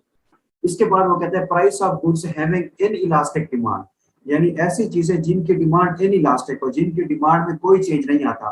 तो दुकानदार को पता है कि ये ऐसी चीज है इसकी डिमांड में कोई तब्दीली नहीं आने वाली, तो उनकी जो प्राइस है वो ज्यादा रख देता है। क्यों? क्योंकि उसे पता है people cannot go to other goods due to being necessities. उसे पता है कि जो आटा है इसका मुतबादल कोई नहीं है मार्केट में, जिसकी वजह से वो कहता है क्योंकि मार्केट में इसका कोई मुतबादल तो है नहीं, जिसकी वजह से वो क्या करता है इसकी कीमत हाई रखता है। उसे पता है कीमत मैं ज्यादा भी रखूंगा तो इसकी डिमांड इन इलास्टिक की रहेगी, कम नहीं होगी, चेंज नहीं आएगा, कम या ज्यादा नहीं मतलब चेंज नहीं आएगा। इसके बाद है producers, price of goods having elastic demand is kept low to retain the buyers. Producer क्या करता है, वो कहता है कि जो बंदे मेरे पास चीज खरीदने आ रहे हैं वो कीमत कम रखता है अपने प्रोडक्ट की, ताकि वो लोग आते रहे चीज को खरीदने के लिए। इसके बाद क्या, price of goods having inelastic demand is kept high because producers know people cannot go to any other good due to being necessities. वही बात है, वो कहता है कि जिन चीजों की जो नेसेसिटीज होती है हमारी, उनकी जो प्राइस है दुकानदार ज्यादा रखता है, क्योंकि उनको पता है कि लोग और कहीं पर नहीं जा सकते, क्योंकि ये उनकी बुनियादी जरूरियात है। इसके बाद है government, tax on goods having elastic demand can decrease the revenue. अब हुकूमत है वो किसी ऐसी चीज के ऊपर अगर टैक्स ज्यादा लगा देती है जो इंसानों के लिए इतना ज्यादा जरूरी नहीं है, तो लोग उसको खरीदना छोड़ देंगे। अब अगर आटे के ऊपर गवर्नमेंट टैक्स लगाएगी तो लोग फिर भी उसको खरीदेंगे क्योंकि बुनियादी जरूरत है, लेकिन अगर पेट्रोल के ऊपर लगाएगी तो लोग ऐसे बहुत से हैं जो बाइक वगैरह को घर में रख देंगे, वो कहेंगे कि हमने इसे यूज नहीं करना। तो अब हुकूमत तो लालच कर रही थी कि मैं टैक्स ज्यादा लगाऊं ताकि मेरे पास ज्यादा पैसा आए, तो वो कहते हैं अब हुकूमत को चाहिए कि टैक्स अगर उसने ज्यादा पैसा कमाना भी है तो ऐसी चीजों के ऊपर लगाए जिनकी डिमांड इनइलास्टिक हो, जो इन लोगों के लिए बहुत ज्यादा जरूरी चीजें हों, उनके ऊपर हुकूमत फायदा उठा सकती है अवाम की मजबूरी का। उसके ऊपर ज्यादा टैक्स लगाएगी तो वो डिमांड में कोई तब्दीली नहीं आएगी, क्योंकि वो बुनियादी जरूरत होगी, तो लोग फिर भी प्रोडक्ट को लेते रहेंगे, तो हुकूमत के पास टैक्स आता रहेगा। लेकिन हुकूमत अगर किसी ऐसे प्रोडक्ट के ऊपर टैक्स लगाती है जो लोगों के लिए इतना जरूरी प्रोडक्ट नहीं है, तो लोग उस प्रोडक्ट को लेना छोड़ देंगे, तो उसकी डिमांड इलास्टिक होगी, मतलब चेंज आता रहेगा, कम होती रहेगी। जब डिमांड कम होगी तो ऑब्वियसली बात है कि जहाँ पर प्रोडक्ट कम बिकेगा तो कमाई भी कम होगी, रेवेन्यू भी कम होगा, हुकूमत के पास कम पैसा जाएगा। अगर हुकूमत का मकसद ये है कि मैं टैक्स के जरिए पैसा इकट्ठा करूं, तो वो टैक्स ऐसी चीजों के ऊपर लगाए जो इंसान के लिए बहुत ज्यादा जरूरी हो, ताकि लोग फिर उसको खरीदते रहें, खर्च करते रहें पैसा, और हुकूमत के पास टैक्स जाता रहे। अगर हुकूमत किसी ऐसी चीज के ऊपर टैक्स बढ़ाएगी जो लोगों के लिए इतना जरूरी नहीं है, तो लोग उस प्रोडक्ट को लेना ही छोड़ देंगे। जब लेना छोड़ देंगे तो खर्च नहीं करेंगे पैसे, जाहिर सी बात है फिर हुकूमत के पास टैक्स भी नहीं जाएगा। इसके बाद है ट्रांसपोर्टेशन, डिमांड ऑफ ट्रांसपोर्ट हमें substitute is elastic therefore fair is low. अब अगर मुख्तलिफ किस्म की ट्रांसपोर्ट मौजूद है जिनके सब्स्टिट्यूट्स हैं, अगर एक लाहौर से कराची, यहाँ पर सिर्फ एक ही कंपनी की बस जाती है, तो उनको पता है यहाँ इस रास्ते में लाहौर से कराची सफर करने के लिए और कोई बस नहीं जाती, तो वो क्या करेंगे, उसकी प्राइस बहुत ज्यादा रखेंगे, क्योंकि उनको पता है इसका कोई सब्स्टिट्यूट है नहीं, तो जिसकी वजह से वो क्या करेंगे, इसका किराया ज्यादा रखेंगे। अगर उनको पता है कि यहाँ पर लाहौर से कराची जाते हुए 3-4 कंपनियों की बसें जाती हैं, तो वो क्या करेंगे, अब उसका किराया कम रखेंगे, क्योंकि उनको पता है कि हमारी बस का सब्स्टिट्यूट मौजूद है, जिसकी वजह से क्या करें, हमारी कंपनी का सब्स्टिट्यूट मौजूद है, जिसकी इस डर से कि लोग किसी और कंपनी की टिकट वगैरह ना खरीदे, वो इसका किराया कम रखेंगे। इसके बाद है balance of payment, price of goods having inelastic demand internationally are high. Having inelastic demand मतलब डिमांड में कोई तब्दीली नहीं आती, वही मतलब यह कि बैलेंस ऑफ पेमेंट क्या होती है, उन पेमेंट्स को कहा जाता है जो हमारे मुल्क और दुनिया के बाकी मुल्कों के दरमियान हम क्या करते हैं, मुख्तलिफ चीजें खरीदते हैं या सेल करते हैं, मतलब इंपोर्ट और एक्सपोर्ट का काम। तो यहाँ पर भी वही बात है जो ऊपर हमने पढ़ी थी कि अगर चीजों की कीमत, उन चीजों की कीमत हाई रखी जाती है जिनकी डिमांड इनइलास्टिक हो, चेंज ना हो रही हो, उन चीजों की कीमत कम रखी जाती है जिनकी डिमांड क्या हो, इलास्टिक हो, हमें डर हो कि डिमांड चेंज हो सकती है, लोग इसको खरीदना छोड़ सकते हैं। उसके बाद economic recession. Elasticity helps the firms to predict that which product with what intensity will hit during the recession। जो हम मैक्रो इकोनॉमिक्स पढ़ते हैं ना, उसमें हम पढ़ते हैं इकोनॉमिक ग्रोथ, ओवरऑल पूरे मुल्क की इकोनॉमी जो है वो तरक्की कर रही है या फिर नुकसान में जा रही है, तरक्की नहीं हो रही। तो उसमें हम कहते हैं इकोनॉमी की मुख्तलिफ स्टेजेस होती हैं। जब हम कहते हैं कि पाकिस्तान तरक्की कर रहा है तो उस टाइम हम क्या कहते हैं, पाकिस्तान जो इकोनॉमी है वो बूम की सिचुएशन में है, तरक्की कर रही है। लेकिन जब इकोनॉमी यानी मईशत खराब हालत में हो तो हम कहते हैं इस टाइम इकोनॉमी किस हालत में है, रिसेशन की हालत में है। तो वो कहता है कि जब किसी मुल्क की मईशत मुश्किल हालात में हो, रिसेशन में हो, तो उस टाइम बेचने वाले बंदे को इलास्टिसिटी हेल्प करती है कि उसे कौन सा प्रोडक्ट बेचना चाहिए और किस तरह से बेचना चाहिए। और इसकी रिसेशन की एक्सप्लेनेशन जो है वो हमने आगे चैप्टर नंबर 10, 11 वगैरह है, तो उसमें मजीद इस तरह का एक्सप्लेनेशन हम पढ़ेंगे। लेकिन ये वैसे कंसेप्ट माइक्रो इकोनॉमिक्स का नहीं है, तो इसलिए इसको ज्यादा नहीं बताया जा सकता। ऊपर वाले जो कंसेप्ट थे वो माइक्रो इकोनॉमिक्स के हैं जो हम पढ़ रहे हैं। इसके बाद इलास्टिसिटी ऑफ सप्लाई। मैंने कहा था कि चैप्टर नंबर 2 में हम कंज्यूमर और फार्म को डिस्कस करते हैं, इसी तरह से चैप्टर नंबर 3 में भी कंज्यूमर और फार्म को डिस्कस करते हैं। तो अब चैप्टर नंबर 2 में जैसे हमने कंज्यूमर की डिमांड साइड पढ़ी थी और बाद में फार्म की सप्लाई साइड पढ़ी थी, इसी तरह से चैप्टर नंबर 3 में हम कंज्यूमर की पहले डिमांड साइड पढ़ चुके हैं, डिमांड की सारी इलास्टिसिटी वगैरह हर तरह से देख चुके हैं। इसी तरह से अब क्या होगा, अब फर्म की तरफ से सप्लाई साइड को देखेंगे। How much change in quantity supplied occurs due to percentage change in other factors. अब वो कहता है सप्लाई में जब चेंज है किसी भी फैक्टर की वजह से, क्योंकि ऊपर है इलास्टिसिटी ऑफ सप्लाई ना कि प्राइस इलास्टिसिटी ऑफ सप्लाई। तो अभी हम कोई प्राइस या कोई भी फैक्टर नहीं कहेंगे, बस सप्लाई की इलास्टिसिटी हो, सप्लाई में सप्लाई कितना इलास्टिक है किसी भी फैक्टर की वजह से, उसे हम कहते हैं इलास्टिसिटी ऑफ सप्लाई। तो पहली टाइप क्या है, प्राइस इलास्टिसिटी ऑफ सप्लाई, कि किसी प्रोडक्ट की सप्लाई की कितना इलास्टिक या इनइलास्टिक है उसकी अपनी कीमत की वजह से। प्रोपोर्शनेट चेंज, यहाँ पर वर्ड है change, proportionate change in supply due to proportionate change in its price. किसी भी प्रोडक्ट की सप्लाई के ऊपर किस रेशो से चेंज आता है उसकी अपनी प्राइस की वजह से। इसका फार्मूला क्या है, elastic supply is equal to percentage change in quantity supplied divided by percentage change in its price. वहां पर क्या था, डिमांड वाले केस में percentage change in quantity demanded divided by percentage change in its price. तो same formula है, वहां पर डिमांड था, जहां पर सप्लाई है। अब डिमांड को हम टी से शो नहीं करते, हम कहते हैं डिमांड का मतलब वो मिकदार जो लोग मांग रहे हैं, डिमांड कर रहे हैं, उसे क्यू से शो किया जाता है। सेम इसी तरह से सप्लाई जो है, किसी प्रोडक्ट को हम बेचते कितने हैं, कितना बिकता है, वो भी तो उस प्रोडक्ट की क्वांटिटी होती है, तो उसको भी हम क्यू से शो करते हैं। इसके बाद इसकी कैटेगरीज है, जिस तरह से उसकी कैटेगरीज थी। पहली क्या है, इलास्टिक सप्लाई है, percentage change in quantity supplied is greater than percentage change in price. Elastic supply, supply क्या है, इलास्टिक है, सप्लाई में ज्यादा चेंज आ रहा है। तो इलास्टिक सप्लाई में हम कहते होते हैं कि इलास्टिक सप्लाई मतलब सप्लाई में ज्यादा चेंज आ रहा है प्राइस की निस्बत, मतलब प्राइस में चेंज कम है और सप्लाई में ज्यादा है। तो इसको आप ग्राफिकल रिप्रेजेंटेशन देख लें कि हमने पहले क्या बनाया, नीचे सप्लाई वाली लाइन खींची, उसके बाद प्राइस वाली। अब हमें पता है कि इसके दरमियान जो कर्व बनती है, हमने लॉ ऑफ डिमांड पढ़ा था, उसमें क्या था, प्राइस और डिमांड के दरमियान इनवर्स रिलेशन। उसके बाद हमने लॉ ऑफ सप्लाई पढ़ा था, उसमें प्राइस और सप्लाई का डायरेक्ट रिलेशन था। तो हमें पता है कि यहाँ पर अब हम जो सप्लाई की इलास्टिसिटी वगैरह सारी देखेंगे, उसमें कर्व हमें पता होना चाहिए कि इस तरह पॉजिटिव और अपवर्ड होगी, जिस तरह ये रेड लाइन है, क्योंकि इस दोनों के दरमियान प्राइस और सप्लाई में डायरेक्ट रिलेशन होता है। और डिमांड में आपको पता है वो डाउनवर्ड और नेगेटिव स्लोप थी। तो इसमें आपने देखना है कि देखिए अब प्राइस वाली जो दो लाइंस हैं उनके दरमियान गैप, और जो सप्लाई वाली दो लाइंस हैं उनके दरमियान गैप। तो कौन सा डिफरेंस है, सप्लाई में ज्यादा गैप है, ज्यादा चेंज है प्राइस की निस्बत। तो इसे हमने जस्ट एक्सप्रेस करना होता है ग्राफ के ऊपर कि ये हम इसको इलास्टिक इसलिए कह रहे हैं क्योंकि प्राइस का चेंज कम है और सप्लाई का चेंज ज्यादा है। उसके बाद है in elastic supply, percentage change in quantity supplied is smaller than percentage change in price. ये इन इलास्टिक सप्लाई है, जो सप्लाई है वो इन इलास्टिक है, उसमें चेंज कम आ रहा है, तो प्राइस में ज्यादा चेंज आ रहा होगा, तो इसलिए इसे कहते हैं इन इलास्टिक सप्लाई। अब ग्राफ के ऊपर देखें कि जो प्राइस का चेंज है, गैप है, वो बड़ा है और नीचे सप्लाई वाला कम है, तो ये इन इलास्टिक है। और इसे भी बिल्कुल वैसे, अब यहाँ पर elastic supply is less than 1। उसके बाद है यूनिट इलास्टिक। आपको पता है यहाँ पर सप्लाई का चेंज और प्राइस का चेंज इक्वल होगा, जिस तरह उधर डिमांड का चेंज और प्राइस का चेंज इक्वल था। Percentage change in quantity supplied, यहाँ पर मिस्टेक है, डिमांडेड नहीं, percentage change in quantity supplied is equal to the percentage change in its price. वहां पर क्या था, PE D is equal to 1, यहाँ पर आएगा PE S is equal to 1। तो यहाँ पर देखें प्राइस का चेंज और सप्लाई का चेंज दोनों इक्वल है।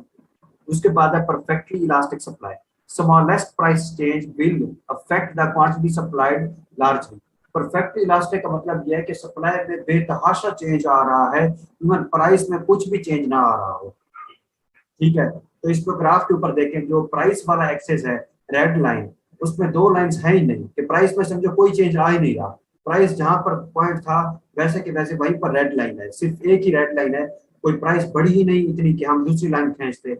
और नीचे डिमांड सप्लाई जो है उसके दो लाइंस के दरमियान इतने बड़े गैप हैं, सप्लाई बहुत ज्यादा चेंज हो रही है। उसके बाद है परफेक्टली इनइलास्टिक, यहाँ पर क्या होगा, यहाँ पर प्राइस का बहुत बड़ा चेंज होगा और सप्लाई का कुछ भी नहीं होगा। तो ग्राफ के ऊपर देखें, प्राइस वाली जो दो लाइंस हैं उनके दरमियान बड़ा गैप है और जो डिमांड वाली रेड लाइन है वो सिर्फ एक ही है, क्योंकि वो इतनी कुछ चेंज हो ही नहीं रही कि हम दूसरी लाइन यहाँ पर ड्रा कर। उसके बाद है determinants are factors affecting the elasticity of supply. Supply is elastic due to greater number of firms. अब कहते हैं सप्लाई के ऊपर भी कुछ फैक्टर्स अफेक्ट करते हैं, इसमें वो कहते हैं सप्लाई क्या है, इलास्टिक होते हैं। क्यों? अगर दुकानें बेचने वाली ज्यादा हो। अब जाहिर सी बात है, अगर एक दुकान है तो वो ज्यादा से ज्यादा सप्लाई कितना कर सकती है, अगर 10 दुकानें हों तो और ज्यादा सप्लाई करेंगे, अगर अगले दिन 2-4 दुकानें और बढ़ जाएं तो फिर सप्लाई और बढ़ जाएगी। तो दुकानों के बढ़ने से सप्लाई में चेंज आता रहेगा, सप्लाई इलास्टिक है। Supply is elastic due to greater amount of stock. अगर आपके पास इतना कुछ पड़ा हुआ है गोदाम वगैरह में, वेयर हाउस में स्टॉक वगैरह, तो आप उसको ज्यादा से ज्यादा बेच सकते हैं। Supply is elastic with spare capacity of existing resources. अगर आपकी फैक्ट्री में मशीनरी बहुत ज्यादा पड़ी हुई है लेकिन आप उसको ज्यादा इस्तेमाल नहीं कर रहे, कुछ मशीनरी वगैरह अभी रेस्ट पोजीशन में है, तो आप उस मशीनरी को इस्तेमाल करके सप्लाई में चेंज ला सकते हैं। Supply is elastic with due to ability of firm to switch its factors of production from one good to another good. Supply में चेंज इस तरह भी आ सकता है, सपोज एक मशीन है वो फोटोकॉपी और प्रिंट दोनों निकालती है, लेकिन पहले आप फोटोकॉपी निकाल रहे थे, अगर प्रिंट की इतनी सप्लाई नहीं थी, अगर आपने प्रिंट की सप्लाई बढ़ानी है तो आप उसी रिसोर्स को स्विच कर देंगे, अब प्रिंट निकालने के ऊपर उसके ऊपर यूज करना शुरू कर देंगे, तो प्रिंट की सप्लाई इस तरह बढ़ जाएगी। इसके बाद है supply of goods requiring less time for the production is elastic. मतलब यह है कि आप एक प्रोडक्ट, जिस तरह हमने कहा था कि जो एग्रीकल्चर प्रोडक्ट्स होते हैं वो बहुत ज्यादा टाइम लेते हैं प्रोड्यूस होने में, उनको 6 महीने या साल लगता है पूरी फसल तैयार होने में। लेकिन अगर कोई मशीन से आप प्रोडक्ट बना रहे हैं और आपको पता है कि यहाँ इस मशीन को इस्तेमाल करते हुए एक प्रोडक्ट के ऊपर बहुत कम टाइम लगता है, तो इस तरह से जब किसी प्रोडक्ट की प्रोडक्शन में टाइम कम लगे तो आप एक दिन में उसकी सप्लाई बहुत ज्यादा बढ़ा सकते हैं, तो इस तरह से भी सप्लाई में चेंज आ जाएगा। उसके बाद हम कहते हैं elasticity of supply and time, ये वही टाइम को आप एक्सप्लेन करते हैं। अब यहाँ पर क्या है, सप्लाई एंड टाइम, यहाँ पर 3 कैटेगरीज होती है। एक है मॉनिटरी पीरियड, ठीक है, या इसको मोमेंट्री पीरियड भी आप कह सकते हैं कि बहुत ही कम पीरियड, बहुत छोटा पीरियड। दूसरा क्या है, शॉर्ट पीरियड है जो उससे थोड़ा ज्यादा हो। तीसरा क्या है, लॉन्ग रन, मतलब ये एक लंबा अरसा उसकी बात हो रही है। तो पहला मोमेंट्री पीरियड या मॉनिटरी पीरियड क्या है, supply is perfectly inelastic due to having very less time to change the output. यहाँ पर समझ लें कि एक कोई भी फैक्ट्री है और वो डेली के वहां पर एक और कंपनी है जो उस फैक्ट्री से डेली का किसी प्रोडक्ट के 100 यूनिट्स लेती है। अब वो कंपनी कहती है उस फैक्ट्री को कि कल हमें जो ये प्रोडक्ट है उसके 100 की बजाय 1000 यूनिट्स चाहिए। मतलब एक दुकानदार से एक कस्टमर कह रहा है कि मुझे एक ही दिन में इतनी ज्यादा अमाउंट में आपका प्रोडक्ट चाहिए। अब उस फैक्ट्री को पता है कि मैं एक दिन में इतना ज्यादा चेंज तो नहीं ला सकता, अब एक दिन बहुत कम है, बहुत ही छोटा पीरियड दिया है उस कस्टमर ने उस फर्म को, तो जिसकी वजह से क्या होगा, एक दिन के अंदर वो बहुत ही कम आउटपुट में इजाफा कर पाएगा। अगर वैसे आम हालात में 100 यूनिट प्रोड्यूस करती थी वो फैक्ट्री, तो अगले दिन अगर वो और कोशिश करेगा कि मैं आज 100 या ज्यादा यूनिट प्रोड्यूस करूं तो 120 हो जाएंगे, 130, 200 हो जाएगा, 1000 इतना लंबा पीरियड नहीं होगा। तो वो कहते हैं जब इतना कम टाइम दिया जाए प्रोडक्शन को बढ़ाने के लिए तो सप्लाई जो होती है उसमें इतना कोई खास चेंज नहीं आता, वो इनइलास्टिक होती है, ऑलमोस्ट उतनी ही रहती है क्योंकि टाइम बहुत कम है। एक दिन की बजाय आप समझ सकते हैं 1 घंटा दिया है तो वो कहे 1 घंटे के अंदर मुझे इतने प्रोडक्ट चाहिए। अब कोई कस्टमर आकर हमें कहे कि हमें फलां चीज चाहिए 1 घंटे के अंदर, तो हम कहेंगे यार हम तो नहीं दे सकते, जितनी दुकान में चीज पड़ी है वो ले सकते हो, बाकी बाहर से हम लेकर नहीं आ सकते 1 घंटे के अंदर। इसके बाद है शॉर्ट पीरियड, यहाँ पर सपोज समझ रहे हैं कि उसने 1 हफ्ता दे दिया है, सप्लाई इज रिलेटिवली इनइलास्टिक। यहाँ पर जो पहला था 1 घंटा उसमें तो सप्लाई इतनी बड़ी नहीं थी ना, अब अगला जो शार्ट पीरियड है, यहाँ पर क्या होगा, यहाँ पर सपोज समझ लें कि उस कस्टमर ने, उस कंपनी ने फैक्ट्री को कहा कि मैं आपको 1 हफ्ते का दिन दे रहा हूँ, तो पहले आप मुझे 100 यूनिट देते हैं, तो 1 हफ्ते के बाद 1 हफ्ते तक आप मुझे इसकी प्रोडक्शन में इजाफा करें और मुझे तकरीबन कोई 500 यूनिट चाहिए। अब यहाँ पर 1 हफ्ते में भी डेली के 500 यूनिट इस तरह करके वो मुश्किल हो जाता है। तो फिर भी 1 घंटा या 1 दिन की बजाय ये फिर भी 1 हफ्ता तो दिया है ना, तो इसमें कोशिश करेंगे कि वो सप्लाई को थोड़ा बहुत चेंज लेकर आ सके, सप्लाई को थोड़ा बहुत बढ़ाएं। तो इसलिए ये परफेक्टली इलास्टिक नहीं है, रिलेटिवली इलास्टिक है, मतलब कि इतना बड़ा चेंज नहीं आएगा लेकिन थोड़ा बहुत आ जाएगा। जो पहला केस था 1 घंटे वाला, उसमें दुकानदार समझ लें सीधा सीधा कह देता है कि नहीं यार, हम इसकी सप्लाई में कोई चेंज लेकर नहीं आ सकते, जितना प्रोडक्ट पहले हम सप्लाई कर रहे थे उतना ही कर सकते हैं। इसके बाद तीसरा है long run. Supply is highly elastic due to having greater time to do major adjustments, changing the structure of building, plant size वगैरह। अब अगर कोई कंपनी किसी फैक्ट्री को कहती है कि मुझे अगले साल के एंड के ऊपर इतना प्रोडक्ट में चेंज लाना है, मुझे इतना आपसे प्रोडक्ट चाहिए। अब यहाँ पर उस कस्टमर ने, उस कंपनी ने उस फैक्ट्री के मालिक को एक लंबा पीरियड दे दिया है कि आपके पास 1 साल है, 1 साल के ऊपर, 1 साल के बाद मुझे डेली का इतना प्रोडक्ट चाहिए होगा। तो आपके पास 1 साल है, आप कोई और फैक्ट्री अपनी लगा लें, कोई और मशीनरी रख लें, किसी और वर्कफोर्स लेबर वगैरह को हायर कर लें, क्योंकि 1 साल के बाद मैंने आपसे डेली के 100 यूनिट्स के बजाय 600 यूनिट्स लेने हैं। तो अब उस सप्लायर को, उस प्रोड्यूसर को, उस फर्म को, उस फैक्ट्री को पता चल गया है कि यार अब इसने मुझे एक अच्छा खासा टाइम दे दिया है, तो अब मैं मेजर एडजस्टमेंट कर सकता हूँ अपनी फैक्ट्री में। मैं एक और फैक्ट्री बना सकता हूँ, नए लेबर्स वगैरह को हायर कर सकता हूँ, नई मशीनरी रख सकता हूँ। तो अब सप्लाई में वो चेंज लाने के काबिल होगा, तो अब सप्लाई में अच्छा खासा चेंज आ जाएगा साल के बाद। तो इस तरह हमने कहा कि सप्लाई क्या है, हाईली इलास्टिक है, सप्लाई में बहुत ज्यादा चेंज आ जाएगा। अब इस तरह से ये चैप्टर नंबर 3 जहाँ पर एंड हुआ है।